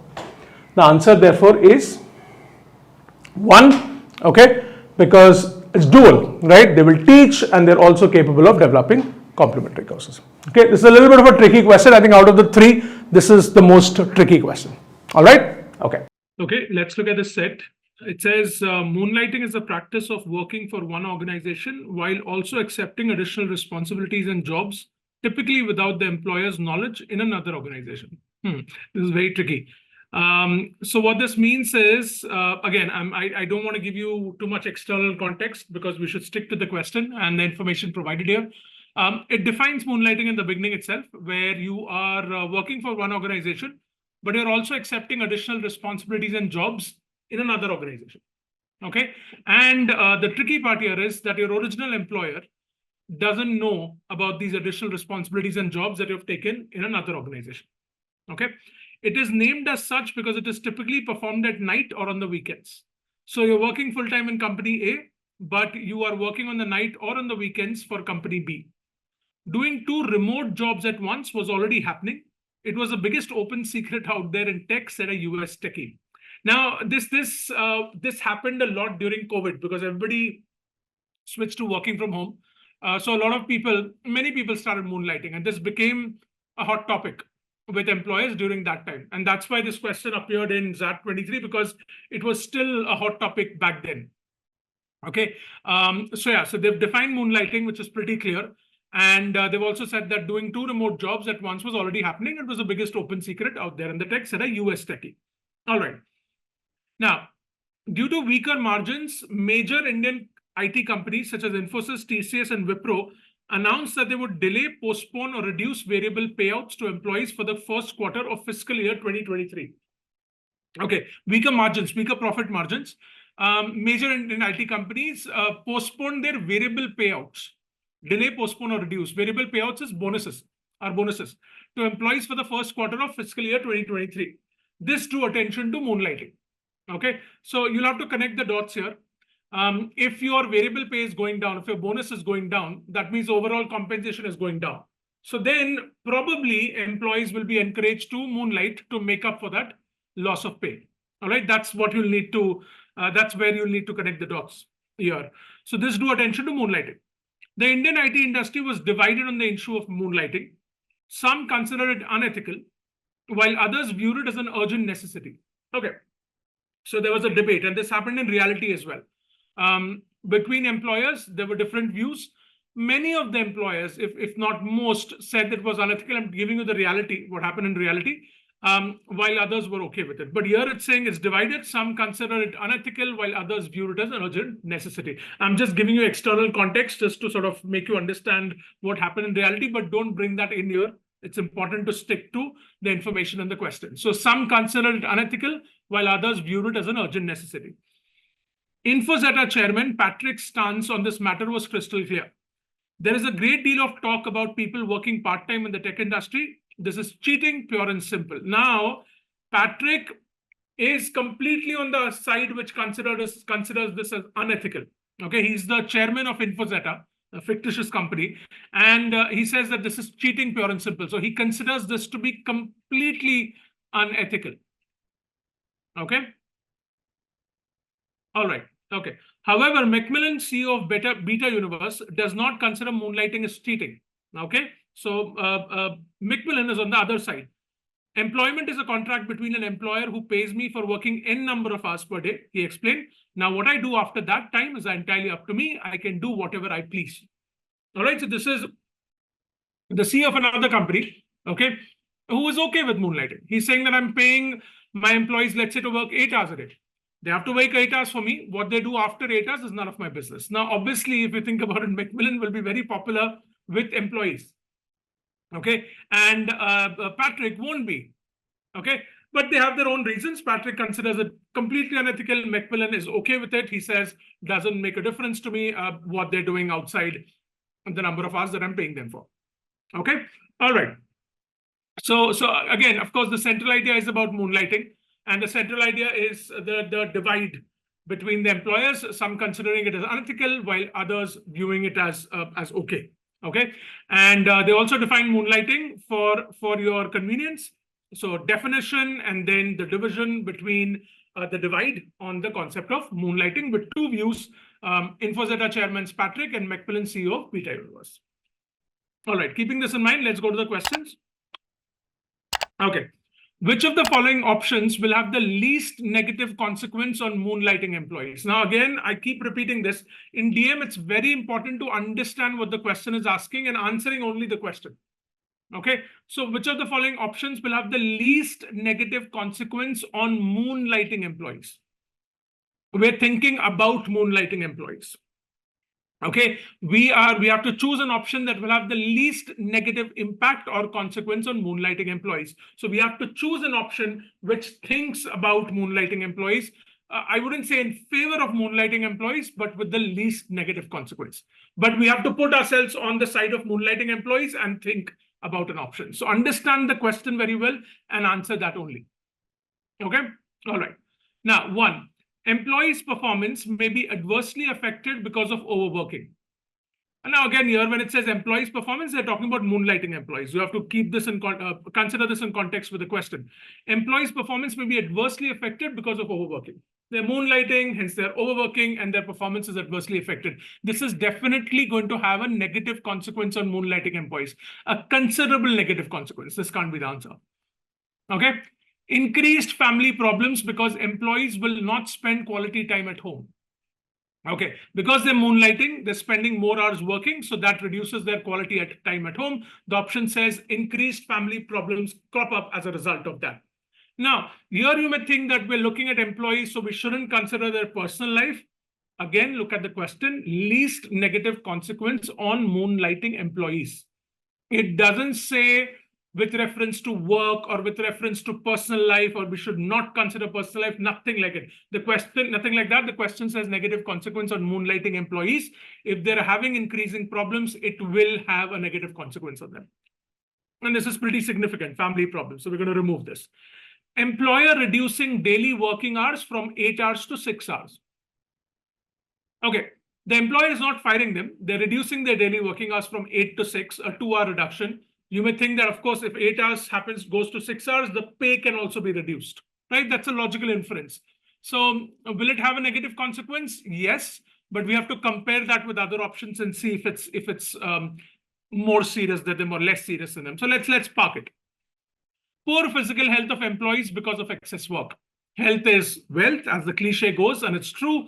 If they're suffering from poor physical health, that is a significant negative consequence on these employees. This can't be the answer. Again, don't look at personal versus professional. The question doesn't imply that. Employer reducing salaries of employees because of moonlighting. Now, there's a direct monetary impact.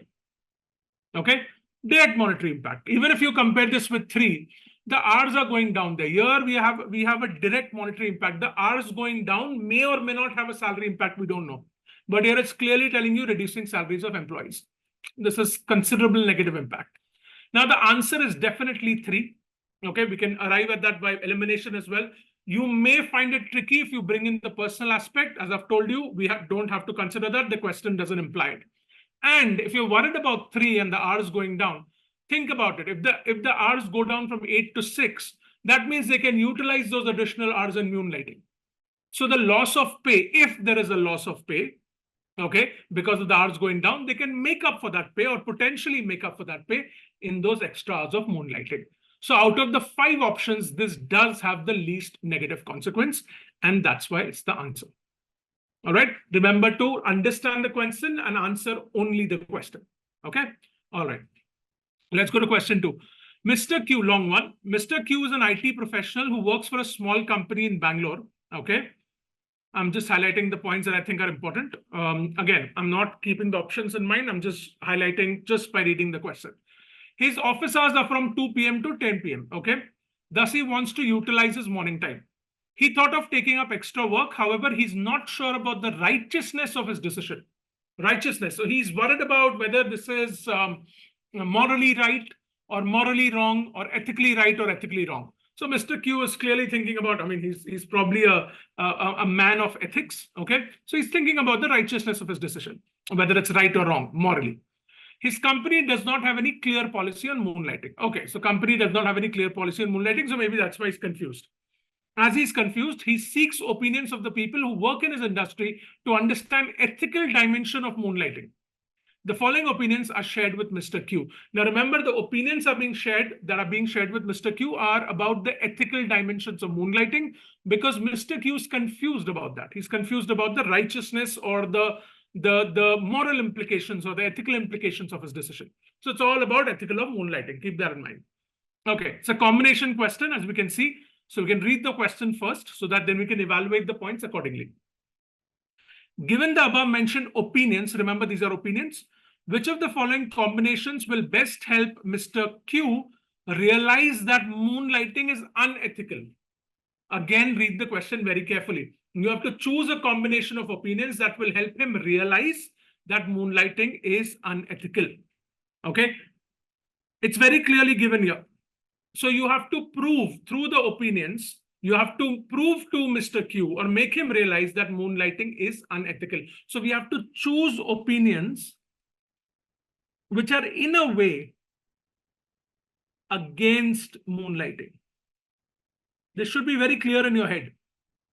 Okay, otherwise you'll get confused. So that's why rephrase the question in your head, take notes, but we have to choose opinions that are against moonlighting, or as the question says, realize that make Mr. Q realize that moonlighting is unethical. We have combinations here. There's nothing that is common in these options, so it's not like we can, eliminate based on that. Nothing is common, right? 2 is not common. 1, yeah, nothing is common. So we'll have to evaluate. Now, again, when you're evaluating these opinions, look for the ones first. Look for the ones that are most obviously right or most obviously wrong. Now, in this case, right will be most obviously against moonlighting. Wrong will be most obviously in favor of moonlighting. Okay, think about it. Okay, so we have to choose most obviously opinions against moonlighting. Moonlighting is unacceptable since the employer has a complete right over the employee. Okay, is this against moonlighting? Yes, because it says moonlighting is unacceptable. Now, why is it unacceptable per the opinion? Since the employer has a complete right over the employee. Does the employer have a complete right over the employee? Or will this opinion help Mr. Q realize that moonlighting is unethical? Here, if you're saying that the employer has a complete right over the employee, is this ethical on part of the employer? Think about it. Forget moonlighting for a bit. Is this ethical on part of the employer? This is not ethical on part of the employer. But is this making moonlighting unethical? Think about it. It's a little tricky. Is this making moonlighting unethical, or is this showing that the employer is unethical? Okay, there is a bit of a confusion here. So this is not obviously right or wrong. So we're going to park it. Okay, with combination questions, it's very important to first zero in on points that are obviously right or obviously wrong. With opinion 1, there is a doubt there. It's tricky. So we're going to park it. We'll evaluate it later if required. Okay. Go to opinion 2.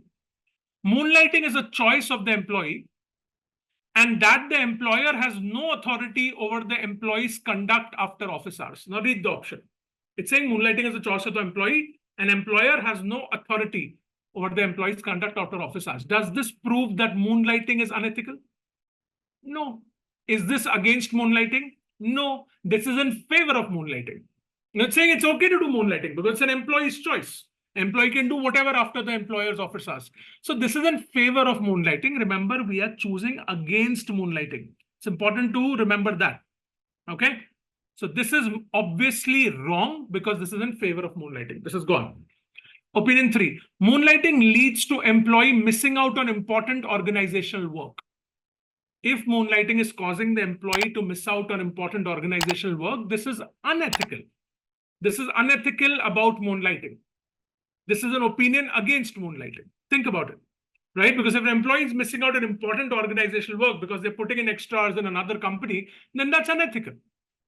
Then that practice is unethical. So this will help you realize that moonlighting is unethical, or you can say this is an opinion against moonlighting. So we're going to park this, okay? And this is most likely the right answer. All right. Opinion 4.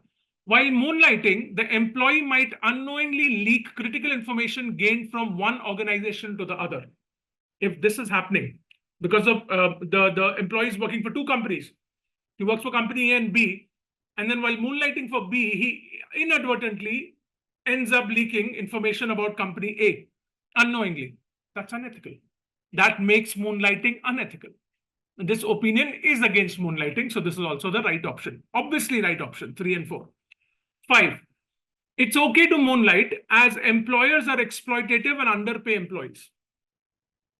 Is this against moonlighting or in pro moonlighting?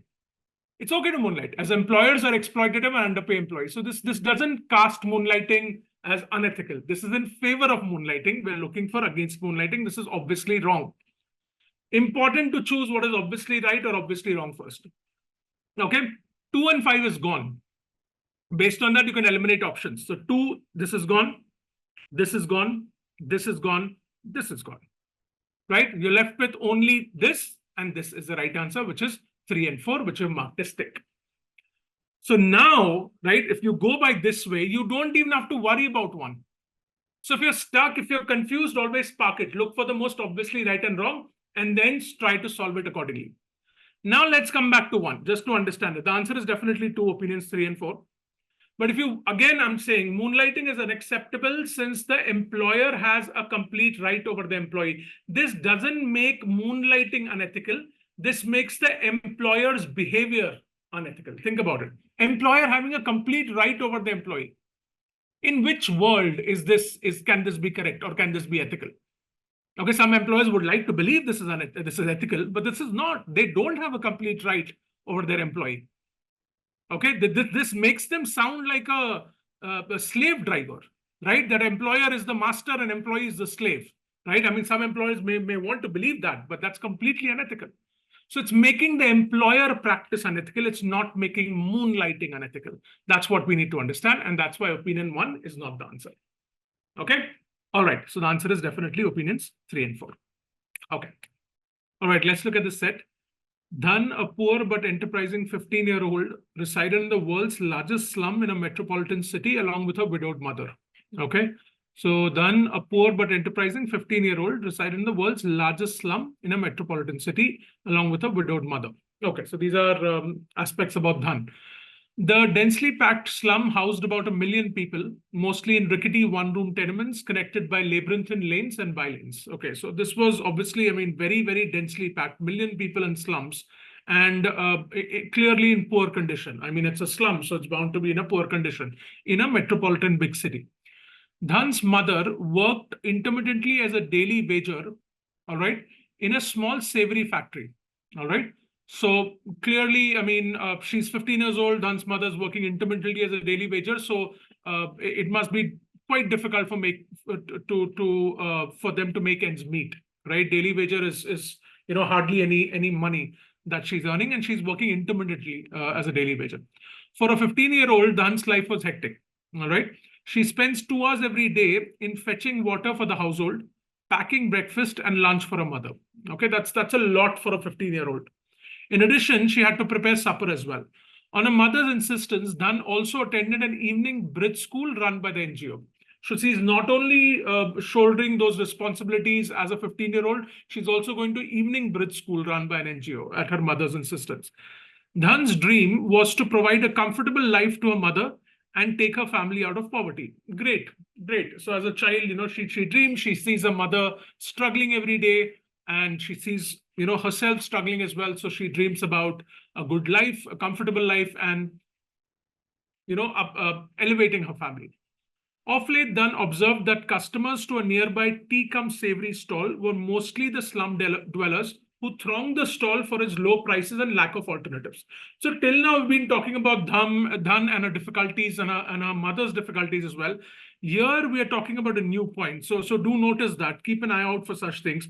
Of late, Dhan observed that the customers to a nearby tea-cum-savory stall, TCS, were mostly the slum dwellers, okay, who thronged the stall for its low prices and lack of alternatives. All right, so she spotted a tea-cum-savory stall, and throng means a lot of slum dwellers are going to that stall. The stall is receiving a lot of footfall, and they're attracted to the stall, the slum dwellers, for its low prices and lack of alternatives. All right. Further, Dhan gathered that TCS could not cater to all of its customers. Okay, so TCS was having difficulty catering to the huge footfall that it was getting. And the owner still made a neat rupees 800 profit per day. This is great for TCS, right? Clearly, it's doing very well.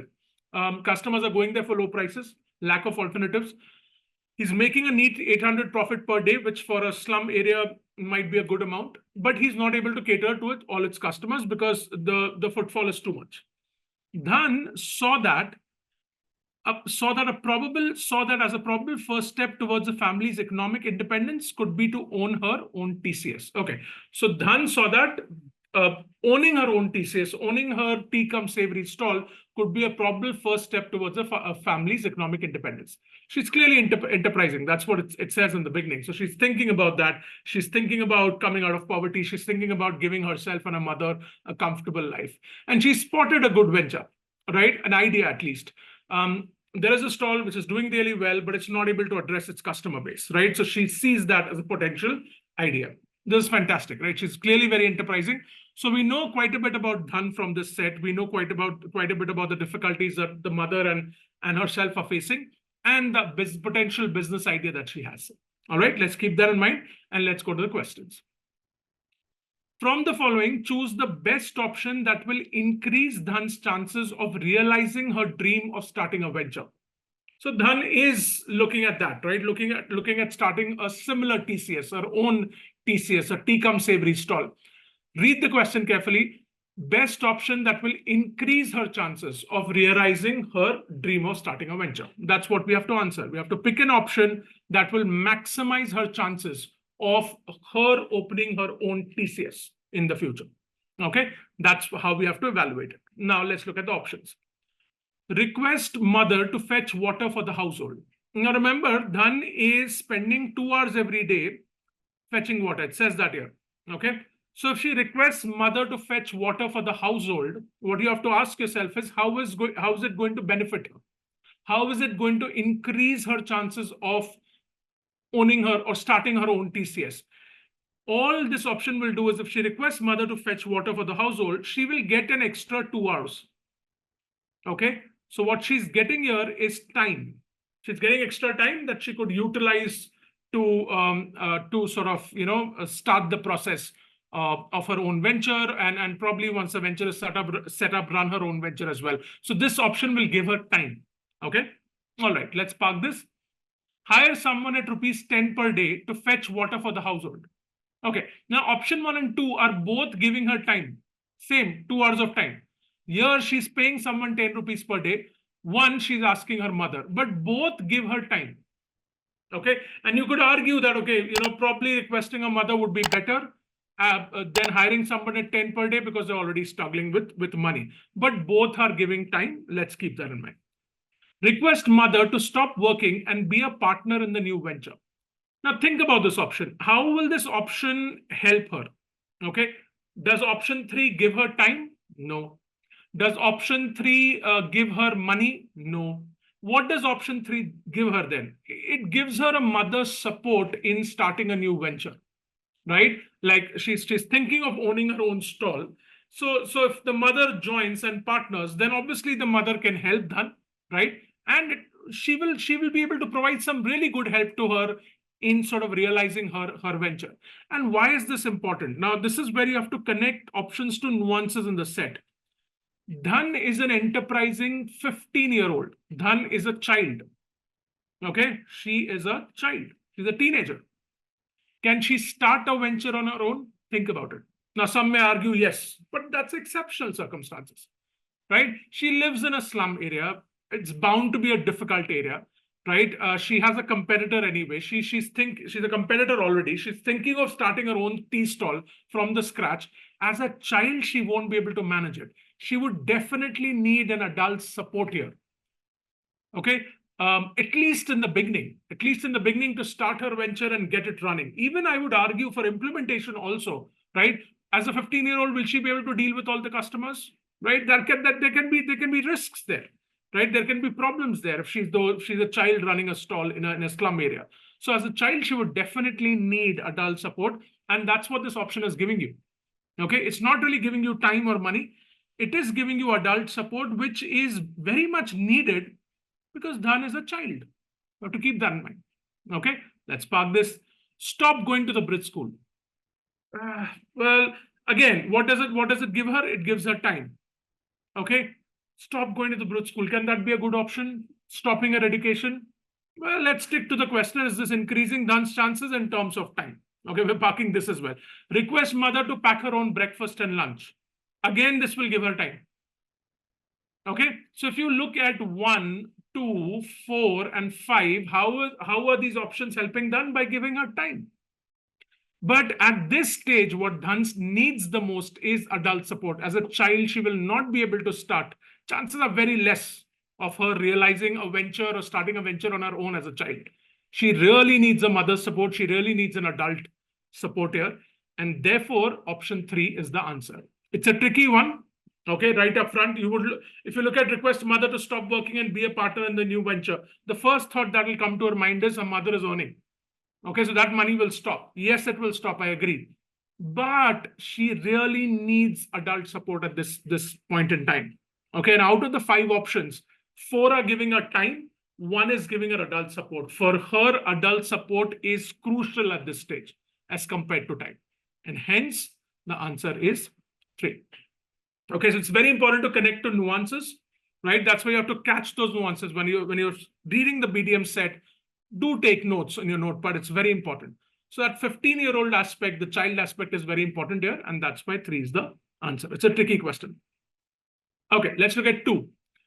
Within 2 years of establishment, Dhan's TCS is not only outcompeting its nearest rivals in the slum, but has also earned a goodwill for the quality and taste of its products. Fantastic. So she's done very well. Okay, she's enterprising. Hopefully, a mother helped. Within 2 years, she's out competing. Okay, and it has also earned a goodwill for quality and taste. This is very important to keep in mind. Hence, it has become famous within the slum as Dhan Dhanadhan brand. Okay, that's why I titled it such. So it's become Dhan Dhanadhan brand, right? Which indicates in Hindi, Dhan Dhanadhan is like, it's on a roll, right? It's successful. So great for Dhan. I'm happy for Dhan. Dhan now aspires to expand the reach of her savories into the metropolitan region. Now, that's very ambitious. She's enterprising. It's very ambitious. She's limited to the slum area right now. The product is being sold in the slum area. She wants the reach of her savories to go to the metropolitan region as well, which is a totally different market, right? Dhan wishes to scale up her savory production from 100 kg to 1000 kg per day, 10x. Okay, she's truly ambitious and enterprising. She wants to reach a new target market. Okay, a new market, which is the metropolitan region, and hence she wants to scale up a production 10 times from 100 kg to 1000 kg per day while maintaining quality. Fantastic, go Dhan. Right? She's also thinking of quality. Dhan realizes that her establishment does not have the space to expand on her own or for expansion on its own. Okay, so this is the problem. Okay, she's the problem that she's facing now, and there are bound to be problems, right? There are bound to be problems that she'll have to solve. Any kind of expansion, especially a 10x expansion, going into a new market is tough for any business, right? For a small business, even more. So she realizes that her establishment does not have the space for expansion on its own, right? That production needs to be amped up, so she will need more space. She does not have that space. That's the problem statement. Okay, keep the goal in mind. She wants to go to a new market, expand 10x production, but the problem, while maintaining quality, but the problem is she does not have space for expansion on its own. Okay. Which of the following options will best help done to scale up production with least investment, tightly controlled quality, and also protect her business interests? So there are three aspects here, people. It's very important for you to catch this. So read the questions carefully and rephrase it to them. Take notes while reading questions as well. Okay, it's a long question stem. So her objective is to scale up production. Okay, so keep that in mind, and that was clear in the set as well. Okay, with least investment, tightly controlled quality. She's known for a quality. She doesn't want to compromise that, and also protect her business interests. Okay, business interests should be protected. These are the three factors that we have to keep in mind and choose an option that will best help Dhan to scale up production. Okay, remember the problem is she does not have space, but she still wants to scale up production. Okay, all right. Option 1, provide the savory dough and preparation instructions to 100 willing women in the slum and co-opt them as business partners. Interesting way to solve this. She's not looking to sort of get more real estate. That what she's saying is, I want to scale up production. Okay, so I'll provide the savory dough and preparation instructions to 100 willing women from the slum and take them on as business partners. So potentially she can share her profits with them depending on the work that they're putting in and stuff like that. Now let's think of ABC. Least investment. The investment here is low. Okay, I mean, it's not high. She's co-opting them as business partners. She can share a share of profits with them. I wouldn't say the investment is high. Would the quality be controlled? Yes, because they'll be under her supervision. Protect her business interests. That means her recipe, right? She has a recipe. She doesn't want the recipe to go out. She doesn't want her methodology to go out. They'll be under her supervision. So this can protect her business interests as well. This seems to be an okay option. Let's park it. All right. Buy additional space within the slum and establish own manufacturing unit. This is going to be problematic. This can't be least investment. Buying additional space within the slum. I mean, it's a slum, but still real estate, even in a metropolitan region, slum will be expensive. And setting up your own manufacturing unit, that's a lot of investment. This can't be the answer. We have to keep in mind ABC. So we have to look for an option that satisfies ABC the most. Lease space in the metropolitan region and establish a manufacturing unit of TCS. Renting space in a metropolitan region. Let's say if this is Bombay, hypothetically speaking. Leasing space in the metropolitan region in Bombay, renting space will be hugely expensive. Establishing a manufacturing unit then will also be expensive. This can't be least investment. This is gone. Outsource the production along with secret recipes to a mass savory production unit outside the slum.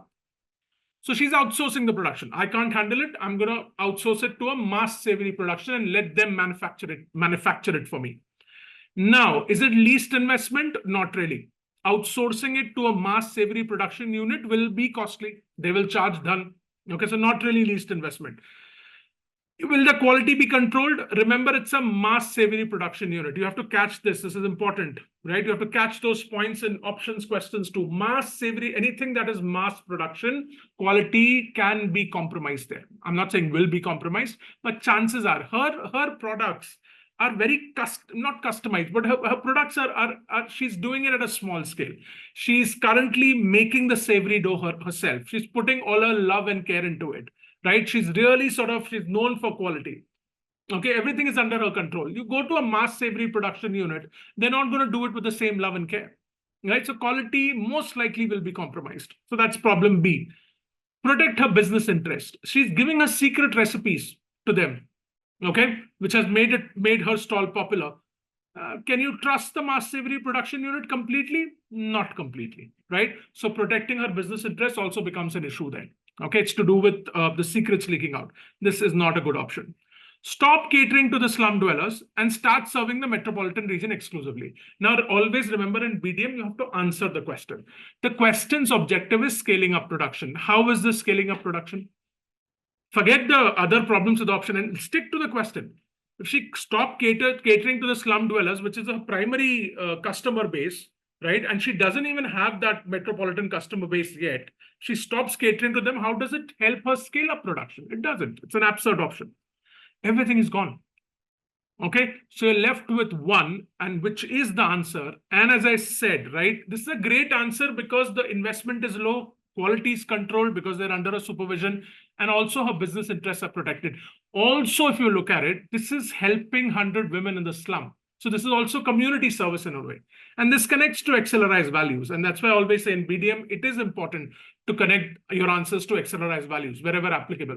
XLRI is about the, they talk about the greater good for the society and all of that, socially responsible managers. This is a good community initiative, right? She's uplifting those 100 willing women. So that's also a reason this makes it a really good answer. So hence it is number one. All right. Okay. Let's go to number 3. Dhan, with her ingenuity, finds her way to scale up her production capacity on her own terms. Not surprised, she's very enterprising. So with her ingenuity and intelligence, she's found a way to scale up her production capacity on her own terms. Very good. Though Dhan's TCS has become the famous Dhan Dhana Dhan brand within the slum, it is still unknown to the outside world. Okay, so we're seeing a problem statement now. In BDM, it's important to identify the problem statement. Still unknown to the outside world. Thus, Dhan embarks on the next challenge of creating a market for savories amongst the masses in the metropolitan region. Fantastic. Okay, so she wants to now expand her reach. Okay, it's unknown to the outside world. It's limited to slums. So she's like, no, I'm going to create a new market for savories. Not new market, create a market for myself for savories amongst the masses in the metropolitan region. So what is her target audience? Okay, masses in the metro region.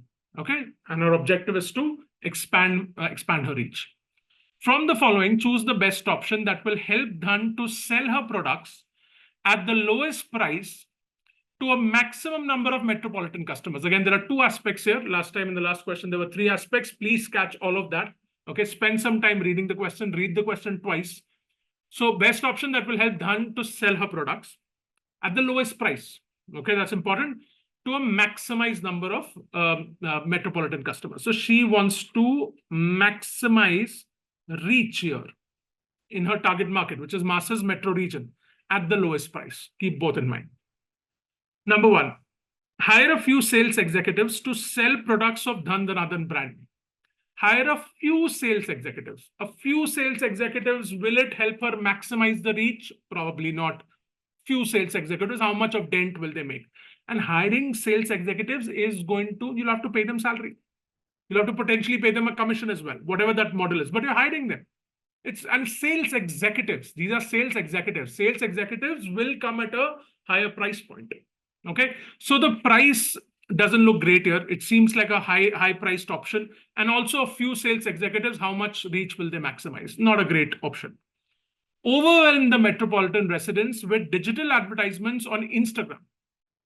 Now, think about it. Overwhelm the metropolitan. So she's going all out, like, just go crazy with digital advertisements on Instagram. Have a very high budget, spread these ads everywhere. Have a very high budget. Is it low price? No. Digital advertisements on Instagram don't come cheap. And if she wants to go all out and really maximize the reach, she'll have to have a very high advertising budget. For a savory stall owner, this is not a good option. And then again, the question is it reaching masses? It may. You can argue that masses also are on Instagram. It may reach masses, but it's not a low price option, right? Instagram advertising, digital advertising is not cheap. It's not cheap at all. Okay. All right. Reach out to the malls and high-end retail stores in the metropolitan region through a few marketing executives to sell the product. So again, few marketing executives, how much reach will you get? Executives will come with a high price point typically. Also, there is another problem here. Her target is masses and you're going to high-end retail stores. How does that make sense? Are you going to have masses there? Maybe some, but is that a standard place that you would expect masses to visit? No. High-end retail stores, masses doesn't go hand in hand. So several options here, several problems here, sorry. Few marketing executives, high-end retail stores, executives will come at a high price point, doesn't make sense. Okay. Engage slum dwellers commuting daily to metropolitan region for work to sell the products on commission basis. Now evaluate A and B. Engage slum dwellers who are already commuting to metro region for their own work. They're already going there. Okay. You're telling them you're going there for work. You do your work, but also sell my products on commission basis. So the more you sell, you will get commission based on the number of products that you've sold. Okay. And these are folks are already going to metropolitan region for work. So you won't have to pay them transport or conveyance or anything of that sort. You're just paying them commission based on the number of products that they sell. And there can be a lot of slum dwellers like that, okay, who are commuting daily to metro region for work. So the reach problem also is solved to a certain extent, right? Few sales executives, few marketing executives, as opposed to slum dwellers who are going to metro region for work, this will have greater reach, okay? And the price point will also be low because you're not paying them anything. You're not hiring them, not paying them salary. You're sharing a part of your profits based on commission. This seems like a great option. Let's park it. Hire a celebrity who currently endorses a diamond jewelry brand to endorse the Dhananathan brand. This is absurd, right? I mean, it's like, let's say she hires Kiara Advani. Okay, again, this is a Bollywood example, but it's absurd. She's the celebrity. It's a celebrity who endorses a diamond jewelry brand. Imagine how much it must be charging that brand. And now how can she hire her? Imagine the amount of money that she'll have to pay. And will it target the masses? No. So this is out. The answer is 4. Okay. Right. So it's a great option for because it solves those problems. So definitely, understand the question and see what is the best option that satisfies those multiple factors in the question. All right. Okay. Okay. Let's look at this question, which is about JTF leaves and promotion. The CEO of the Jamshedpur tea factory, JTF, was in a quandary over employees skipping work. All right. It was becoming increasingly difficult for him to identify employees who faked illness to skip work. All right. So this seems like the problem statement here, or one of the problem statements. So this is a common problem, right? I mean, people take sick leaves and sometimes they take fake sick leaves to skip work. So this was the CEO's problem. It was becoming increasingly difficult for him to identify employees who were taking fake sick leaves. The work of the employees was complex and intricate, all right? And they had to report to 8 supervisors. Okay, now this is very unusual, right? The employees' work is complex and intricate, and they had to report to 8 supervisors, or you can say they had 8 managers. Now this is obviously a very, very difficult organizational structure. One employee reporting to 8 supervisors, right? Clearly very complicated. Faking illness made it difficult for JTF to judiciously decide on promotion and training of employees. Okay, so faking illness or fake sick leaves was coming in the way of JTF to decide on promotions and training of employees effectively, right? Obviously, every company wants to promote the best people. And here in this case, they want to train them as well. But because employees were submitting fake sick leaves or taking fake sick leaves, it was coming in the way of JTF making judicious judgments on promotion and training of employees. Okay, so it was difficult for JTF to judiciously decide. All right. An employee could only be promoted on the completion of a multi-skilling training program. All right, so that was a condition for promotion, that they have to complete a multi-skilling training program. Further, to be nominated for the training program, an employee must be recommended by a minimum of 6 supervisors. All right, very interesting. So they have to complete a training program to get promoted. That's the condition. And to be nominated for the training program, they have to be recommended by a minimum of 6 supervisors. JTF wanted to promote only sincere and deserving employees, right? I mean, pretty much every company would want to do that, right? They would want to promote, at least on paper, only sincere and deserving employees. But they have a problem statement. So the problem statement is clear here, right? The problem statement is identification of fake sick leaves, right? That is the CEO's issue. They're not able to identify which sick leaves are fake out of the sick leaves that are submitted. Now, something that we have to take into mind is that the employees are reporting to 8 supervisors, right? And the faking illness bit is coming in the way of them deciding on promotions and training. Now, also for promotion, they require a training, right? So training is a condition that needs to be fulfilled for the promotion to come through. Okay. And for the training, it says that further to be nominated for the training program, an employee has to have a recommendation from at least 6 supervisors. So let's keep that in mind as well. Okay. All right. Fantastic. So do take notes in BDM. That's always a best practice. And now let's go to the questions. Okay. The CEO was thinking of changing the policy regarding leave, training, and promotion. All right, not a surprise because the CEO was facing a difficulty, right? Their main problem is the problem statement is identification of fake illness.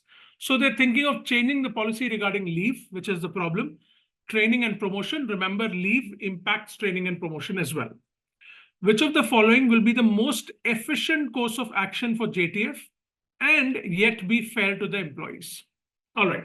So the CEO is thinking of changing the policy, and the question is asking us to choose the most efficient course, keeping 2 things in mind, right? One is, of course, it should be the most efficient course of action for JTF. So that's one thing that we have to keep in mind while choosing options. And the course of action that we choose, apart from being efficient, it should be fair to the employees as well. So we have to keep in mind both these things and then choose an option. All right. And of course, keep the problem statement in mind, which is identification of fake illness. All right. Okay. Number 1, let the CEO office decide on the leave as well as promotions, right? Remember, we're choosing the most efficient course of action. So it's the most optimal course of action or the best course of action, right? Efficiency also means that there shouldn't be any wastage of resources. We have to keep that in mind as well, and fair to the employees. Let the CEO office decide on the leave as well as promotions. All right. Now, CEO office, if we let them decide on the leave as well as promotions, we're burdening them with too much. Okay. We are saying that, okay, the CEO office will decide on leave and promotions as well. Number 1, we're burdening them with too much. So this might not be the most efficient course. We'll have to see if there are better options. Also, if we're letting the CEO office decide on promotions, think about it. Okay. Promotions are obviously done based on the performance of employees, right? Now, this company has many employees. Would the CEO office have context into performance of each and every employee? No, right? The CEO and C-level management, the top-level management, usually will not have context into what each and every employee is doing, right? That's the job of the middle management, and that's why we have middle management, right? So if we have employees, okay, and they have supervisors, as in the case of JTF, the supervisors will have context into their work. Each employee is reporting into 8 supervisors, right? That's what it says. Report to 8 supervisors, right? These supervisors will have context into the performance of employees. The CEO will not have context into the performance of each and every employee. So letting the CEO office decide on promotions cannot be the most efficient course of action, right? The CEO won't have context. So the decisions, if we do that, the decisions that the CEO office will take can be wrong because they don't have context into performance, right? So this doesn't look like the right answer. Also, as I said, we're burdening them with too much. This can't be the right answer. There has to be a better one, but let's park this. Okay. Let supervisors decide on the leave of an employee. All right. Now, this option doesn't talk about promotions. We're thinking of changing the policy regarding leave, training, and promotion, right? This says let supervisors decide on the leave of an employee. What about the promotions bit? It doesn't cover that. And also letting supervisors deciding on the leave of an employee can be problematic here. They have 8 supervisors. Each employee is reporting into 8 supervisors. If the employee files for a sick leave, which supervisors decides on the sick leave? There will be confusion, right? And on what basis? Okay, each supervisor, if you leave it to the supervisors, the decisions can become arbitrary, There won't be consistency in these decisions. And the bigger problem is which supervisor decides on the leave of this employee. That can become a problem. So promotions part is missing. And also leaving supervisors to decide on the leave of an employee is not the most efficient course of action here. So we're going to eliminate this. Let the CEO office decide on promotion. All right. But each supervisor will decide on that leave. Now, there are problems here. Read the option very carefully. Let the CEO office decide on promotion. It has the same issues as one. The CEO won't have context. The CEO office won't have context into the performance of each and every employee. So that's a problem. Each supervisor will decide on the leave. Each of the 8 supervisors. Right? So that means when an employee files for leave, are we saying that each of those 8 supervisors has to approve the leave? I mean, it's a sick leave. Going through a chain of 8 supervisors might just consume the whole day. And then there is no need for the sick leave, right? Obviously, I'm joking here. But letting each of the 8 supervisors decide on leave cannot be the most efficient course. It definitely has wastage. Why are we involving 8 supervisors to decide on leave of one employee? It's not the most efficient course. It has wastage of resources. So this is not the answer. There are 2 problems here, the promotion and the leave. Let the CEO office decide on leave, but supervisors will recommend promotions. Now, this is very good. This is typically what happens in companies, right? Your direct reporting manager will build a case for you for promotion. I mean, the direct manager doesn't decide on the promotion usually, but they build the case for you. If they think that you're deserving of promotion, they will collect data, they have the context into your performance, they will build a case and then present it to top management and HR, who will take the approval. But the process starts with your immediate manager or supervisor. That is very important because they have immediate context into your work. So this is very good. Supervisors will recommend promotion. These are the best people to recommend promotions because they know about the work. So this is correct. CEO office deciding on leave. Now, this is a good option in this case because the problem statement that we have is employees are faking illness and the company is not able to identify who's faking illness. So the problem statement, if you give the control to the CEO office, right, they can put in resources to solve this problem, and they can also apply the leave policy consistently. Okay, leaving it to the supervisors will make it subjective. But in this case, if you leave it to the CEO office, they can come up with a strong leave policy, apply it consistently, and also involve resources that can solve this problem of identification of fake illness. So centralization here can help solving the major problem statement that they have. So this is a good option. Let's park it. Let status quo continue. Let status quo continue means let it be as it is. There is no solution then, right? There is a problem. If we let the status quo continue, the problem will continue. How can this be the option? This is definitely not the most efficient course of action. This is not even a solution, right? So this goes away. Now, between 1 and 4, definitely 4 is better, right? Because as I said, supervisors should recommend promotions, okay? And CEO office deciding on leave will bring in centralization, which can help solve the problem statement in this case. Hence, the answer is 4. Okay, all right. Let's look at question 2. Which of the following policies will be most prone to error while selecting deserving and sincere employees? So read the question very carefully. That becomes very important in BDM. Which of the following policies will be most prone to error? So we have to pick a policy which is most prone to error. So there's a negative there in the question. While selecting deserving and sincere employees. Okay, so this you can infer that this is selecting deserving and sincere employees for promotion, right? That we can infer from the set because it says clearly that JTF wanted to promote only sincere and deserving employees. So that's definitely about promotion. So which of the policies will be most prone to error? Okay, read the question carefully and account for the negative. And let's choose an option which will answer that question. Okay, so, or we can say if we rephrase the question, which is the least effective policy or which is the most problematic policy, right? In out of the 5 options. Number 1, outsource all leave decisions to a doctor whose judgment will be final. Okay, remember the problem statement, identification of fake illness. If we are outsourcing all leave decisions to a doctor, that's a good policy.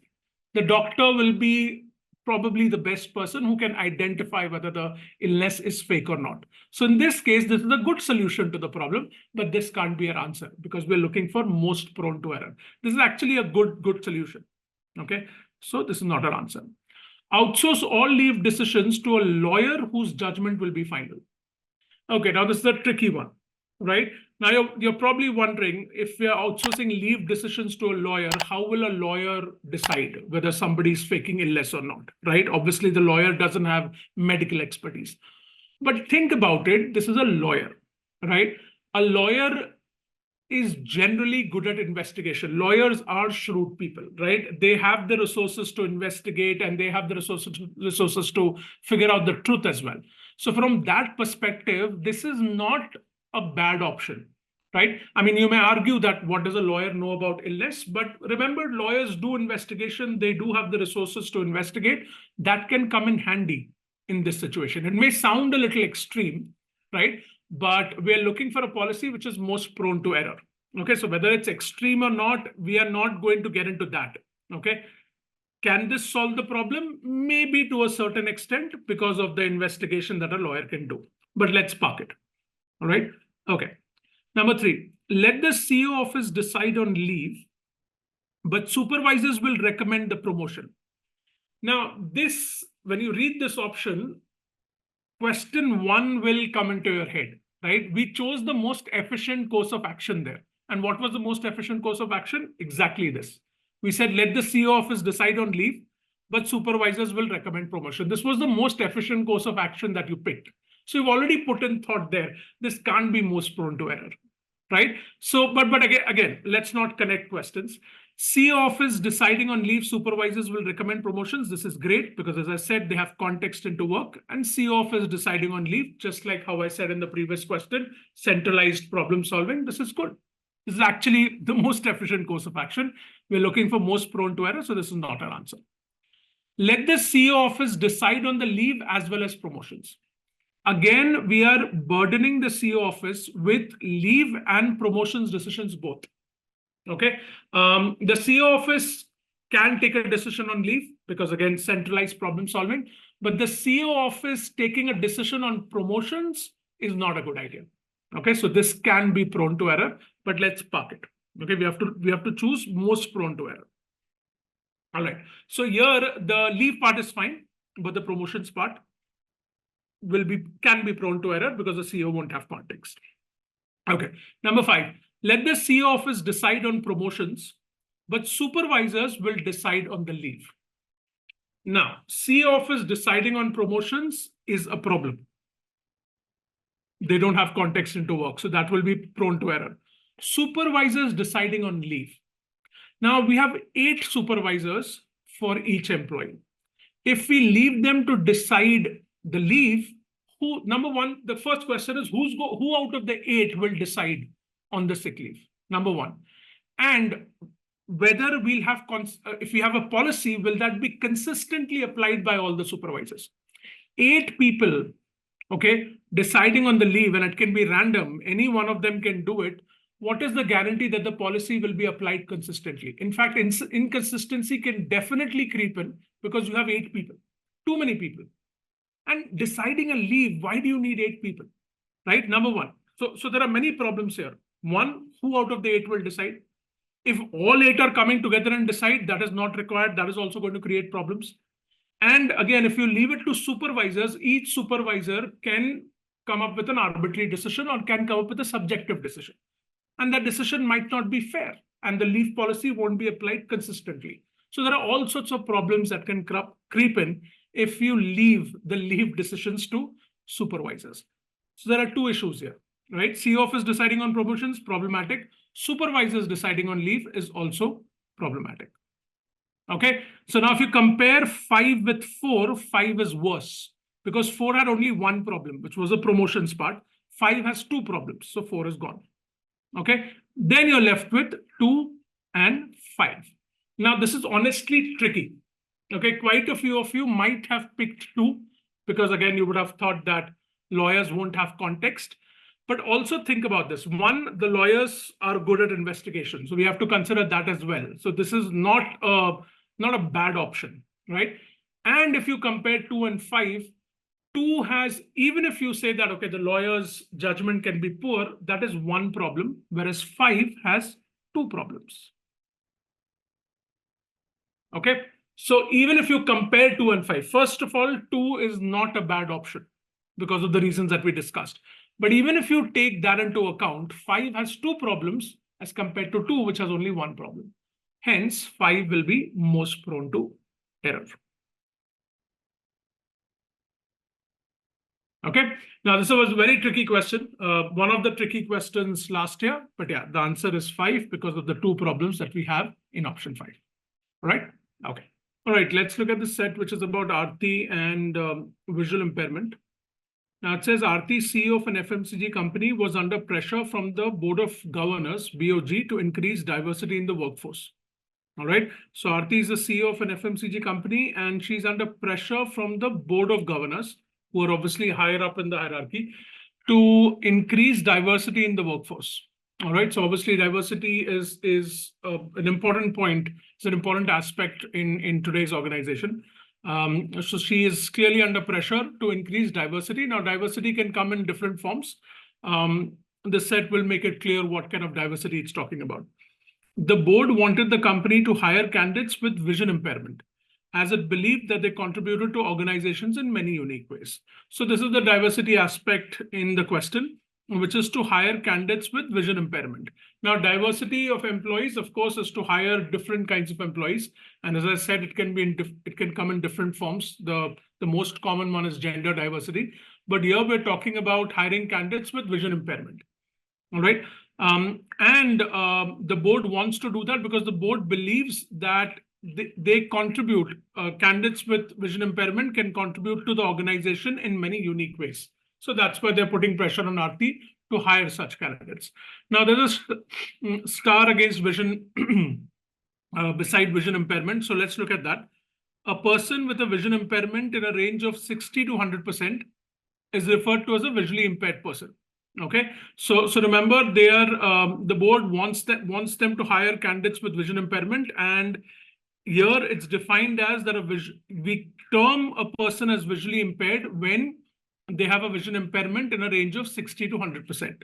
So it defines visually impaired people in the brackets, and it also says a person with 100% vision impairment cannot see at all. Okay, so this is what's so it's defining visually impaired people, and it also says that somebody who has 100% vision impairment, which is of course a part of visually impaired, cannot see at all. All right, let's keep that in mind. The CEO was apprehensive of hiring visually impaired candidates. All right, she was not sure about the feasibility of accommodating them in the current setting. CEO is Aarti. Okay, now she's apprehensive. She has concerns around hiring visually impaired candidates. Remember, visually impaired candidates are people with vision impairment in a range of 60 to 100%. Now, she has concerns. It says she was not sure about the feasibility of accommodating them in the current setting. So feasibility is suitability. Okay, so her concern is that she is not sure whether it will be suitable in terms of accommodating them in the current setting. Now, it's a general concern. It can mean different things. But think about it, suitability of accommodating them in the current setting of the office. All right. So if Aarti is hiring visually impaired candidates, obviously she'll have to think about getting separate devices for them, because the regular devices, the regular computers, laptops might not work for visually impaired candidates. They might need additional devices. They would need certain accommodations in the office environment. Right? Whether it's lifts or staircase or the general office environment, they would need certain accommodations. So she's not sure about the suitability of accommodating them in the current setting. Where, in other words, she thinks that the current setting is not ready to accommodate visually impaired employees or candidates. So that's her first concern. All right. Moreover, Aarti was unsure as to how the visually impaired could contribute meaningfully to the organization. All right, so here she also thinks that she also has a concern around their contributions to the organization. She's not sure, she's unsure whether visually impaired employees can contribute meaningfully to the organization in terms of performance, in terms of their output. So that is her second concern. All right, so she has 2 concerns, but she's under pressure from the Board of Governors. So obviously she'll have to take some action. But yes, she has these concerns. One is suitability, feasibility of accommodating them, and second about their contributions and if those contributions would be meaningful to the organization. All right. Okay. So definitely take notes. That's important in BDM. And now let's go to the questions. Okay. So it's a long question. It says the following arguments were presented to Aarti about the candidates with vision impairment. Okay, remember Aarti has apprehensions, Aarti has doubts and concerns. So certain arguments were presented to her. Now, this is a combination question. As you can see, it's a combination of points. So options have combinations of points. So in these kind of questions, you can always read the question first. Okay, of course, after reading the intro, this is first, then you read the question, and then you evaluate the points. The reason why we do that is when you've read the question, you would know how to evaluate the points. You will evaluate the points accordingly. So you can do that. That's a good way to go about it in case of combination questions. Now it says from the above arguments, which of the following options indicate that CEO's apprehensions are misplaced? All right, so this is important. Please understand the question. The CEO has apprehensions, 2 apprehensions here. We have to choose options that indicate that her apprehensions are misplaced. Okay, misplaced means they will indicate that they're unjustified. Okay, or we can also say that these options, we have to pick options which are in support of visually impaired candidates. See, Aarti has concerns about them, right? We have visually impaired candidates. Okay, Aarti has concerns around them. So you can say that in a way, Aarti is not in support of them. All right. So if we're looking for options that indicate that her apprehensions are misplaced, in other words, we have to look for options that support visually impaired candidates with reference to her concerns. And she has 2 concerns: feasibility of accommodating them in the current setting and unsure about their contributions to the organization. So we have to come up with options that would support visually impaired candidates with reference to her concerns. That's what it means. All right, so I'm just rephrasing the question for to make it easier. Now, let's look at these points. Before looking at the points, you can look at the combinations quickly. Now, see, you will observe that each of these options have 1 and 2 already. Okay, so that means it's a given that 1, 2 are in support of visually impaired candidates with reference to Aarti's concerns. 1, 2 is there in every option. Okay, you will also see that 4 is also there in every option. Okay, so 1, 2, and 4 you don't really need to evaluate. Okay, I'm just giving you an efficient way of solving this question. We'll look at 1, 2, and 4. That will also give us an indicator of what kind of options are right. But 1, 2, and 4, it's given. It's a given because they're present in all the options that 1, 2, 4 are in support of visually impaired candidates. Okay, let's look at 1, 2, 4 quickly. That'll give us indicators of what kind of options are right. And then we can use those learnings for the other options as well. Okay, so it says 1, visually impaired can do some activities better than the normal people and hence complement other employees. This is good. If visually impaired employees can do some activities better than the normal people, then it's good for the organization. Their contributions would be meaningful to the organization. And remember the 2 concerns that Aarti had. So here it clearly says they can do activities better. This is great. Okay, so this would be in support of visually impaired candidates, and this would indicate that her apprehensions about meaningful contributions are misplaced. This is great. Okay, so we'll pick that. 2, visually impaired can motivate other employees to work harder. Great. If they can motivate other employees to work harder, that is also a meaningful contribution to the organization. So that will also indicate that her apprehensions are misplaced. So this is great. Let's look at 4. Visually impaired can work harder to prove themselves. This is fantastic. If they can work harder, right, then that's also meaningful contribution to the organization. And that's why we can see that 1, 2, and 4 is in every option.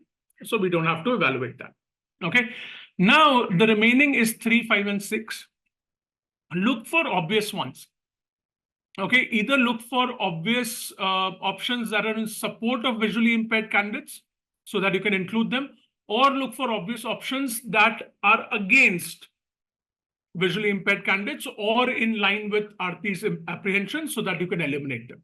So look for the most obvious points. That's the best way to go about such combination questions. Don't try to evaluate each option straight away. Okay, first, look for the most obvious ones. All right. Now, number 3, visually impaired can act as a role model for other disadvantaged people in the society. All right. Now, when you look at it, if they're acting as a role model for other disadvantaged people in the society, you may think that, oh, how does this contribute meaningfully to the organization? Or we can also look at another concern, which is feasibility of accommodating them in the current setting. So one is, so definitely it's not related to that. So this option definitely is not related to the first concern, which is about feasibility of accommodating them in the current setting. But as far as the second one is concerned, which is about contributing meaningfully to the organization, it's not obvious. It's not obvious from this option whether it would help them contribute meaningfully. So let's park this. Okay, we're looking for the most obvious options first. All right. This is a little dicey. Let's look at 5. Hiring visually impaired people may enhance organizational reputation, which may consequently lead to better sales. Fantastic. If it's ultimately leading to better sales, that's great for the organization. I mean, every business wants better sales, wants more sales, right? So if it's enhancing reputation, which is in turn leading to better sales, this is great. And this is definitely in support of visually impaired candidates. And also indicates that her apprehensions are misplaced. So this is definitely the right option. Now, we were looking at, so 1, 2, and 3, of course, is there. Sorry, 1, 2, and 4 is there everywhere. Okay, 3 we don't know. 5 we are sure that it should be a part of the answer. Okay, so now let's look at the option. A has 5, so we'll consider that. B doesn't have 5. We can eliminate this. We're very sure that 5 is a part of the correct answer. C also has 5, so we'll park this. D also has 5, we'll park this. E we can eliminate because it doesn't contain 5. Okay, so the best way to approach this answer is to go with elimination. All right, let's look at 6. Visually impaired have to be paid 20% extra salary. Now, if they have to be paid 20% extra salary, how does this address her concern? How does this indicate that Aarti's concern is misplaced? It's definitely not related to feasibility. Also, her concern about meaningful contribution. 6 doesn't talk about their contribution in any way. 6 just says they'll have to be paid 20% extra salary. So this we can eliminate because this does not address her concern in any way. And this is not in support of visually impaired candidate. Okay, so we can eliminate that. Further, if you look at this, if they have to be paid 20% extra salary, that would actually make Aarti more concerned. She's already concerned about them. Okay, so that probably might add to her concerns, but it definitely does not address the contribution concern. So this we can eliminate. Okay, straight away, this is obvious. We're looking for obvious points. Now, out of A, C, and D, A contains 6. So we can eliminate that because we know that that's not the right answer. Okay, C and D don't contain 6. So these are the 2 options that we're left with, which is typically what happens in these questions. Now, if you look at it, C says 1, 2, 3, 4, 5, and D says 1, 2, 4, 5. The difference is 3. So now we have to evaluate 3 closely. At this point in time, I'll tell you that this was one of the most hotly contested questions after XAT 23. All right, a lot of people filed an objection for this question, and then XAT responded, which I'll talk about. I'm happy to link it also in the comment section. You can look at their official response. But here's what is happening with 3. See, it says visually impaired people can act as a role model for other disadvantaged people. If you're hiring visually impaired employees and disadvantaged people outside the organization are looking up to them, then that casts the organization in a positive light. Think about it. Okay, they're looking up to these, the disadvantaged community is looking up to these employees. And they obviously know that they've been hired by the organization that Aarti is working for, the FMCG firm. So specifically in the disadvantaged community, the organization's reputation can go up. It can enhance the organization's reputation, right? They'll automatically look at the organization in a positive way because the organization has hired people from their community, and usually, people from their community don't get such opportunities. right? They're discriminated against. So if an organization is hiring people from their community, then in that community, the organization's reputation can be enhanced. And that's why 3 is the right option. And therefore, the correct answer is C. All right. Now, again, as I said, this was hotly contested, right? And XLRI's response was also on the same lines. I'll attach it, you can read it. Their response was very brief. They simply said that 1, 2, 3, 4, 5 are all in support of visually impaired candidates, and they indicate that the CEO's apprehensions are misplaced. But also look at it one thing. So again, I also acknowledge that this may not be completely convincing to you, and therefore it was hotly contested. But also think about XLRI's values, right? And it's important to consider XLRI's values in BDM sets. XLRI's values are very closely aligned to for the greater good. In fact, if you look at their slogan, it's for the greater good of the society. Okay. And they also have a value around inclusion. Okay. So these aspects, number 3, connects to their values as well. So that's also a secondary reason as to why this is the correct option. Okay. Again, I can understand it might not be convincing, but it is what it is. And I do agree with this option to a certain extent. Honestly, I'm also not completely convinced, but I do agree that because they're acting as a role model, it would enhance the organization's reputation in that community. All right. So the answer is 1, 2, 3, 4, 5. Okay. Okay. Let's look at question 2. Aarti wanted to follow the suggestion given by the Board of Governors. However, she was not sure if the company was ready to accommodate candidates with 100% visual impairment. Okay, so she wants to follow the suggestion, but now she's concerned about candidates with 100% visual impairment. If you remember in the set, you can go back and check the definition of visual impairment is the definition of visually impaired people is candidates with 60 to 100% visual impairment. So here we're talking about 100% visual impairment. Keep that in mind. Her concern is she's not sure if the company is ready to accommodate them. And so accommodations can be of different types.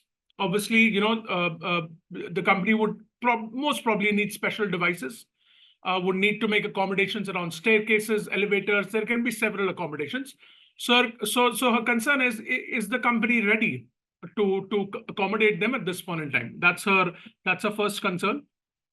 Also, the concern of involving such employees in meaningful activities was constantly bothering her. So this is in line with, both the concerns are actually in line with the concerns mentioned in the set, but here we're specifically talking about 100% visual impairment. Her second concern is about involving them in meaningful activities. So she's again concerned whether they'll be able to contribute meaningfully to activities in the organization. So that's a second concern. All right. Okay. And this is important. 100% visual impairment is what we are talking about right now. Hence, she constituted a committee to come up with recommendations that would help the company in hiring 100% visually impaired employees. Great. Good. She's taking a step in the right direction. She's being open to the board's suggestion. So she's constituted a committee to come up with recommendations that would help the company. So this is a step in the right direction. She is being open to that, but she set up a committee that can give recommendations first to hire 100% visually impaired employees, and then she wants to go ahead with that. So great. So this committee will come up with recommendations, and we'll see how that sort of pans out in the question. After 2 months of deliberations, the committee came up with the following recommendations. Great. 2 months of deliberation. So the committee really did put in a lot of thought. So they're clearly very serious about this, and they came up with some recommendations. It's a combination question, so you can read the question first. Which of the following options will best allay concerns as well as to be fair to all stakeholders? Now, allay concerns typically means diminish concerns, okay, or reduce concerns. It can mean put the concerns to rest as well, but typically it means reduce concerns or diminish concerns, as well as to be fair to all stakeholders. Now, stakeholders is a broad term. It will involve the organization, the people within the organization, Aarti, the board, other employees. It will also, the stakeholders which also means the candidates that we're hiring, the visually impaired candidates that we're hiring. So it has to be fair to everyone. Excuse me. So we have to look into 2 parts. The question is asking 2 parts. The options have to allay concerns, so reduce or diminish Aarti's concerns, and it has to be fair to everyone, organization, as well as the candidates that they're hiring. we have to choose options accordingly, right? And remember, the recommendations that you're evaluating are recommendations to help the company hire 100% visually impaired employees. Okay, so we have to choose options which will do both 1 and 2. Fantastic. Now, in the combination questions, you can look at the options first and see if there is something common. If there's something common across all the options, then you don't really need to evaluate it because you will have to include it. So here you will see that 3 is common across the board. Okay, so that means 3 is an option that will do both 1 and 2. It's a given. Okay, so we can look at 3 quickly. We don't have to evaluate it, but that can give us an indicator of what kind of options will be right in this question. So 3 says, ensure visually impaired friendly office space, food courts, restrooms, parking, etc. Great. Okay, so by doing this, see, her concern A is that the company ready to accommodate them. So if the recommendation is to have visually impaired friendly office space, food courts, like make changes for them, then it's great. Then it definitely allays her concern around A. And is it fair to all stakeholders? It is, right? It's fair to the organization. It's definitely fair to the visually impaired candidates that are coming in. Okay, so it does diminish your concerns. Now, if your doubt is that, oh, it doesn't do anything about B, remember we're talking about diminishing concerns. Okay, so 3 does diminish her concerns, right? Does diminish A, or you can even say it well, not address, but diminish A. So allay concerns diminishing is fine. If it doesn't address B, that's okay. It is still diminishing her concerns, right? And it's also fair to her stakeholders. So 3 is definitely the right answer. We know that. Now we can evaluate 1, 2, and 4. And at every stage, we can eliminate. In these kind of questions, it's best to go for the options first that are, sorry, not options, points first that are most obviously right or wrong. Okay, let's look at that. Hire visually impaired employees unconditionally, as it is any company's social responsibility. Now think about it. Unconditionally means hire them without any condition, right? Because it's a company's social responsibility. Now it sounds great because it's a company's social responsibility, but if we are hiring them without any condition, how is it allaying Aarti's concern, right? We are not making any accommodations. Yeah, so concern A is not allayed. The concern about involving them in meaningful activities will also remain because we're not talking about that. There's nothing to allay either concern A or B. So this is not allaying Aarti's concerns at all. So this option cannot be right. Also, if you look at it, is it fair to all stakeholders? It's not. Because if you hire them unconditionally, initially it's great, you're bringing these employees in, but will they be able to meaningfully contribute? You haven't made any accommodations for them. Okay, you've put them in an environment which may not be conducive to them. So is it fair to them? Maybe not. Okay, but even if you don't consider the second part, one part, it doesn't allay her concerns at all. So this can't be the answer. All right. Okay, let's look at 2. Hire visually impaired employees in the activities they can contribute. This is good. All right. You are hiring them for specific activities where they will be able to contribute. Now, we have to be realistic, right? Will they be able to contribute to all activities? Maybe not. But if we can think about, if the committee says, okay, there are specific activities they've evaluated where they can effectively contribute, this will allay Aarti's concerns, especially B. Okay. And also it's fair to the employees that are coming in. So this is good. Okay, and B is this one, concern of involving such employees in meaningful activities. So it definitely allays that. This is the right answer. Okay, now let's go to 4 as well. Allow guide dogs to assist employees with 100% vision impairment in the office premises. Now, if we're allowing guide dogs to assist these employees, this is going to make their life easier. Okay, and this allays her concerns specifically around A. A is around accommodating them. So you're making accommodations for them. You're by allowing guide dogs. So you're making the office space easier for them to navigate. So it definitely allays A. Okay. And it is fair to the candidates coming in as well. So 4 is also correct. So therefore, the answer is 2, 3, and 4. E is the right answer. Okay. But there's an efficient way of solving it. See, what happens here is when you're evaluating 1, and if you're sure that 1 is not the correct answer, you can straight away eliminate A, B, and C because it has 1. Okay, so A goes, B goes, C goes. Then you're stuck between D and E. The difference between D and E is 2, right? 4 is common, so 4 is right. Okay, you just have to evaluate 2.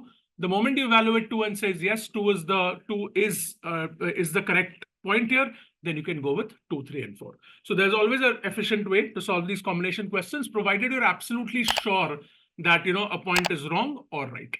Okay, so the answer in this case is 2, 3, and 4. Let's look at question 3. Suresh refuses to be served coffee by visually impaired baristas. Okay, now this outright looks problematic. Okay, but let's not jump to judgments, right? Let's understand where Suresh is coming from. But yes, on the face of it, it looks problematic. Why is he refusing to be served coffee by visually impaired baristas, right? But he does believe in donating to the visually impaired. Okay, so he donates them. He donates to the visually impaired, but at the same time, he refuses to be served coffee by visually impaired baristas. Okay, so it looks problematic, but then the second part B, right? We have A where his refusal, B is his donations. So this is kind of puts Suresh in a gray area. Okay, let's consider. The following statements could explain why Suresh does not want to be served by visually impaired baristas. Okay, so they would give a justification or they would give a reason as to why Suresh is refusing. Again, a combination question. Let's look at the question first. From the following, choose the option that best explains Suresh's biased behavior. Now understand the question. We have to choose an option that best explains his behavior. Simple. Okay, don't stretch the question too much. Suresh is exhibiting biased behavior clearly because he's refusing to be served coffee by visually impaired baristas. But then what are the reasons behind it? Okay, that's what we have to evaluate. So we have to choose an option that best explains his behavior. That's it. Okay. The options don't have to be positive or negative or anything of that sort. They just have to best explain his biased behavior. Why is Suresh acting the way he's acting? Why does Suresh have this bias? Is what the question is asking. All right.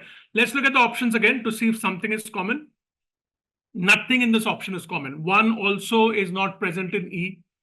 2 is not present here. So nothing is common. So we can't use the strategy that we've used in the past 2 questions. So again, let's go for the obvious correct or the obvious wrong ones. Okay, first. 1. He thinks that visually impaired are inefficient at serving coffee. Now see, be careful with this option. See, the moment you read this, your reaction might be, this is wrong. Okay, Suresh is wrong. Why is he thinking that visually impaired are inefficient at serving coffee? But we are not here to answer whether Suresh is right or wrong. We are just here to answer what can explain his behavior. Okay, what points can explain Suresh's bias or Suresh's biased behavior? That's what we're answering. We're not judging Suresh here. Okay, that's not what the question is asking. So if he thinks that visually impaired are inefficient at serving coffee, that can explain his behavior, right? Okay, he thinks that they're inefficient. That's why he doesn't want to be served coffee by them. Don't judge Suresh. Just pick out options that explain his behavior. 1 does explain his behavior. Okay, so 1 is correct. So we can eliminate E. Okay, 1 is obviously correct. All right. Okay. Number 2, his parents have taught him to donate instead of accepting services from challenged individuals. Now, this may seem like an absurd option, but take the option at face value. Okay, don't worry whether it makes sense or not. Just take the option. His parents have taught him to donate, and that's why he believes in donating instead of accepting services from challenged individuals. Well, that's the way he's been brought up. Right? His parents have brought up in that way, that don't accept services from challenged individuals for whatever reasons. We don't know those reasons. But they've also taught him to donate. So that can explain his biased behavior, right? That can explain why he's refusing to be served coffee by visually impaired baristas. Okay, so this is the correct option. All right, okay. Now we can eliminate C, okay, based on this because 2 is correct. He believes that his refusal to be served will have adverse consequences. Now understand this option. He believes that his refusal to be served will have adverse consequences. Now he's thinking, per this option, he's thinking about the consequences. He's refusing, he knows that. He believes that his refusal will have adverse consequences. Adverse consequences on whom? If it's adverse consequences on baristas, if he believes that, then why would he refuse service from them? Okay, think about it. He's not against them, right? I mean, after all, he does believe in donating to the visually impaired. So it's not like he's against them completely. He wouldn't wish adverse consequences on them. Think about this. He believes in donating. Okay, so why would he wish adverse consequences on them? Doesn't make sense, right? And again, going back to the broader point, if he thinks or believes that it's going to have adverse consequences, probably he won't refuse. So this doesn't explain his biased behavior. Okay, it can be a little twisted, but think about it. So definitely this is not the answer. This doesn't explain his biased behavior. That way, where we can eliminate D, we're left with A and B. So ultimately it will come to 4. Okay. He feels joyous amongst visually impaired, sharing his life and caring for them. If he feels joyous among visually impaired, why would he refuse service? It doesn't explain his behavior, right? He's feeling joy. So this basically tells you that he looks at them very positively. Okay, so if he's feeling joyous, how does it explain his refusal? It doesn't explain. Okay, so 4 is also gone. And hence the answer is 1, 2. Okay, it's a little tricky, right? But in BDM, it's very important to understand the question. So read the question very carefully, spend a minute understanding the question, rephrasing it if required in your head, making notes, and then evaluating it accordingly. All right? Okay. Chef set. To prepare a dish, example, dosa sambar, idli chutney, rajma chawal, whatever. The chef has to finish 9 activities, some of which could be done simultaneously, while others could not be done simultaneously. Okay, yes, we have some diagram to explain this. So from this, what we can understand is there should be 9 activities performed in order to complete a dish. And out of those 9 activities, there are a few activities which can be done simultaneously, all at a time, but others cannot be done the same way. Right? One of the challenges faced by the chef was to precisely calculate the preparation time of a dish and communicate the waiting time to the customer. So 2 parts. So one is the chef is to calculate the preparation time, and next thing is he needs to communicate the waiting time to the customers. However, based on the past data, the chef had an idea about approximate time taken to complete each activity. He had noted down the best optimistic, worst pessimistic, and most likely, most commonly observed. So there are 3 cases it seems like. So time taken are taken in 3 different cases. So in best case, optimistic way, how much time it would take. Worst case, pessimistic, then how much time it would take. Then most likely, most common situation, there how much time it would take. So these 3 cases were recorded for all these 9 activities. Further, the chef realized that the frequency of the occurrences of most likely was 66.66%, and the frequency for occurrences of pessimistic and optimistic times were 16.66% each. That makes a total of 100%, right? So we'll clearly understand this last part. So we got 3 cases. So like we have the pessimistic case, the optimistic case. We'll start with optimistic way. Optimistic way, the pessimistic way, and the most likely way. So the percentage occurrences are going to be 16.66 and 16.66 for these 2. So these much percentages, and for most likely it's going to be 66.66. So it's going to be like 66.66%. So if we want to express this as a fraction, it's not a big challenge for us. 16.66 is like this is 1/6. Pessimistic is again 1/6, and this is 66.66. 2/3. 2/3 is like 4/6. So 1/6, 1/6, 4/6 will make a whole of 1. So these are the chances of occurrences. Now we'll just go see about the activities in detail. Right. The diagram below shows the activities involved, and the table shows the optimistic, pessimistic, and most likely times for each activity. The time is indicated in the minutes. Okay, fine. Now first we have about the activities and which of these activities can be done simultaneously. We are getting that detail from this particular diagram. So it seems like out of these 9 activities which are named A, B, C, D, E, F, G, H, I, H and I, we have got A should be done, A to be done alone, then B, D, E, B, D, F, G is done in this series and C, E, H is done in this series, which means like these 4 activities and these 3 activities can be performed simultaneously, and we should finish with I. So that means, technically telling, if I want to calculate the total time taken to finish or complete a prepare a dish, it should be like time taken for A plus time taken for this or this, whichever thing is going to be the greatest or the longest time, that we have to take into account, plus time taken to finish I. So we will have to take the longest or the maximum time between these 2 things, because like we are going to anyways perform all the 9 activities. In that case, we will have to take the total time only by taking the maximum of this. So this or this, take these total timings and get the maximum of that, that comes into calculation, and A's time plus I's time. So this will give us the total time taken. What next? We are given a table that tells us each activity from A to I will take how much minutes it will take how much minutes, because it's mentioned like how much they are given the table in terms of the time term in terms of minutes. So it is telling us like in each of these cases, so how much minutes it will take. Fine. Okay. Now we'll take this info and we'll try to match it with the previous one. Yeah, we have this order given, right? So we'll just try to put this there. BDFG is going to be done in one series. CEH, this is going to be the other series.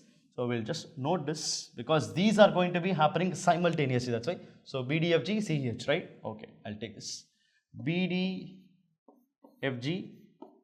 CEH on the other side. Okay, fine, yes.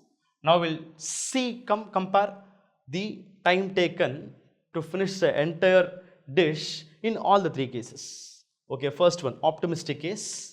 So A's time taken is 1 minute, anyways that should be taken into account, and also time taken for I to prepare this activity, to finish this activity is going to be 5 minutes. This should also be taken into account. Now I need to find out the total time of this plus this and this, and whichever is going to be the longest, the maximum time, that I should take into calculation. Okay, let's perform this. B, D, F, G. Okay, B, D, F and G, we have it here. So this is taking us 2 plus 5 plus 1 plus 5, right? So which means like it's 7 plus 1, 8, 13 minutes. Whereas C, E and H, I'll take the C, E and H.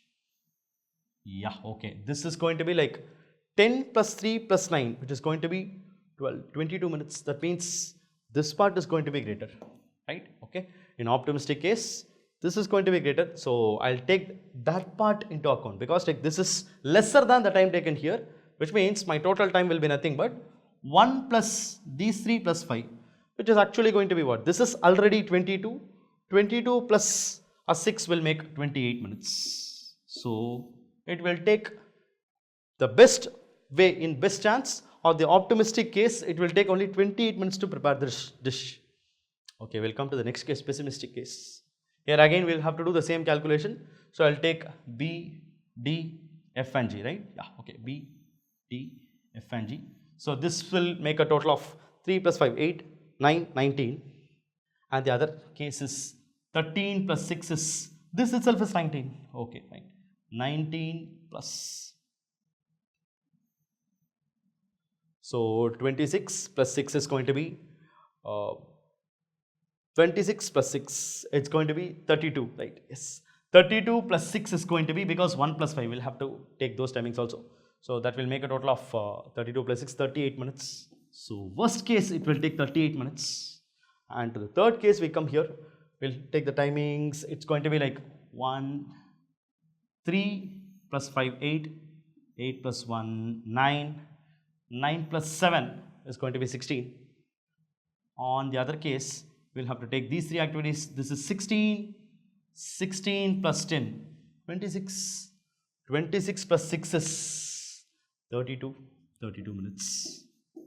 Because here again, CH time is going to be, the time taken to complete these 3 activities is going to be greater. That's taking a longer time compared to the other 3 activities. So in all these 3 cases, This is not at all required because this is lesser than this time taken. So, I am taking only CEH. Okay, fine. I believe like we are all comfortable with this, right?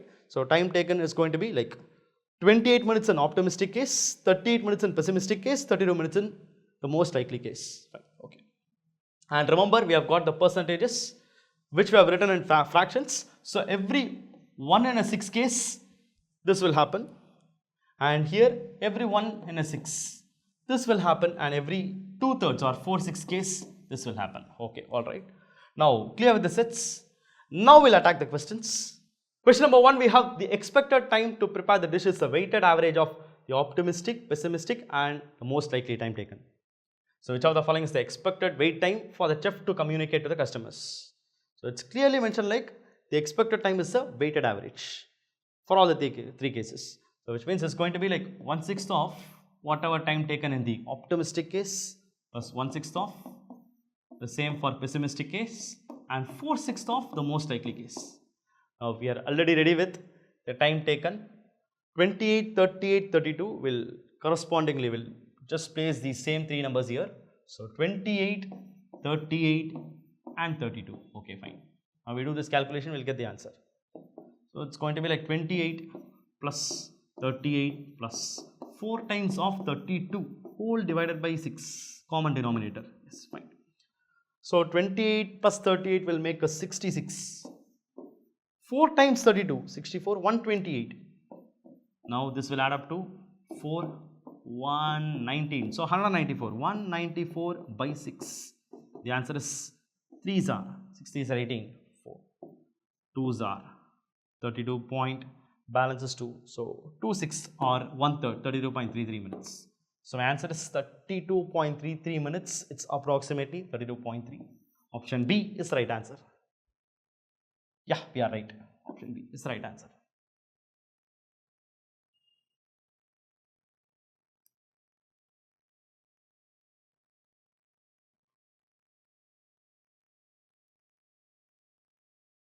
Question number 2. Customer dissatisfaction is the difference of actual waiting time AWT and the expected waiting time EWT. So, AWT is the actual time spent by the customer before being served the dish. EWT of the customer is the time communicated by the chef. What is the minimum waiting time? Minimum waiting time, that is EWT, that the chef should communicate to minimize the customer dissatisfaction. So, very easy to address this question, this problem. So, we are actually asked to find what should be the minimum waiting time, that is if the chef or the waiter should communicate to the customer in order to minimize the dissatisfaction. So, what time he should tell? This is obvious that the time that should minimize the customer dissatisfaction should be the worst time taken, which is going to be the pessimistic case. So, pessimistic in that sense, the answer is going to be 38 minutes. So, 38 minutes would be the proper answer. So, if the waiter is going to tell 38 minutes, which means the customer should be waiting for 38 minutes, which is the worst case. So, there is going to be less chances for the customer to get dissatisfaction. In that sense, worst time 38 will be the right answer.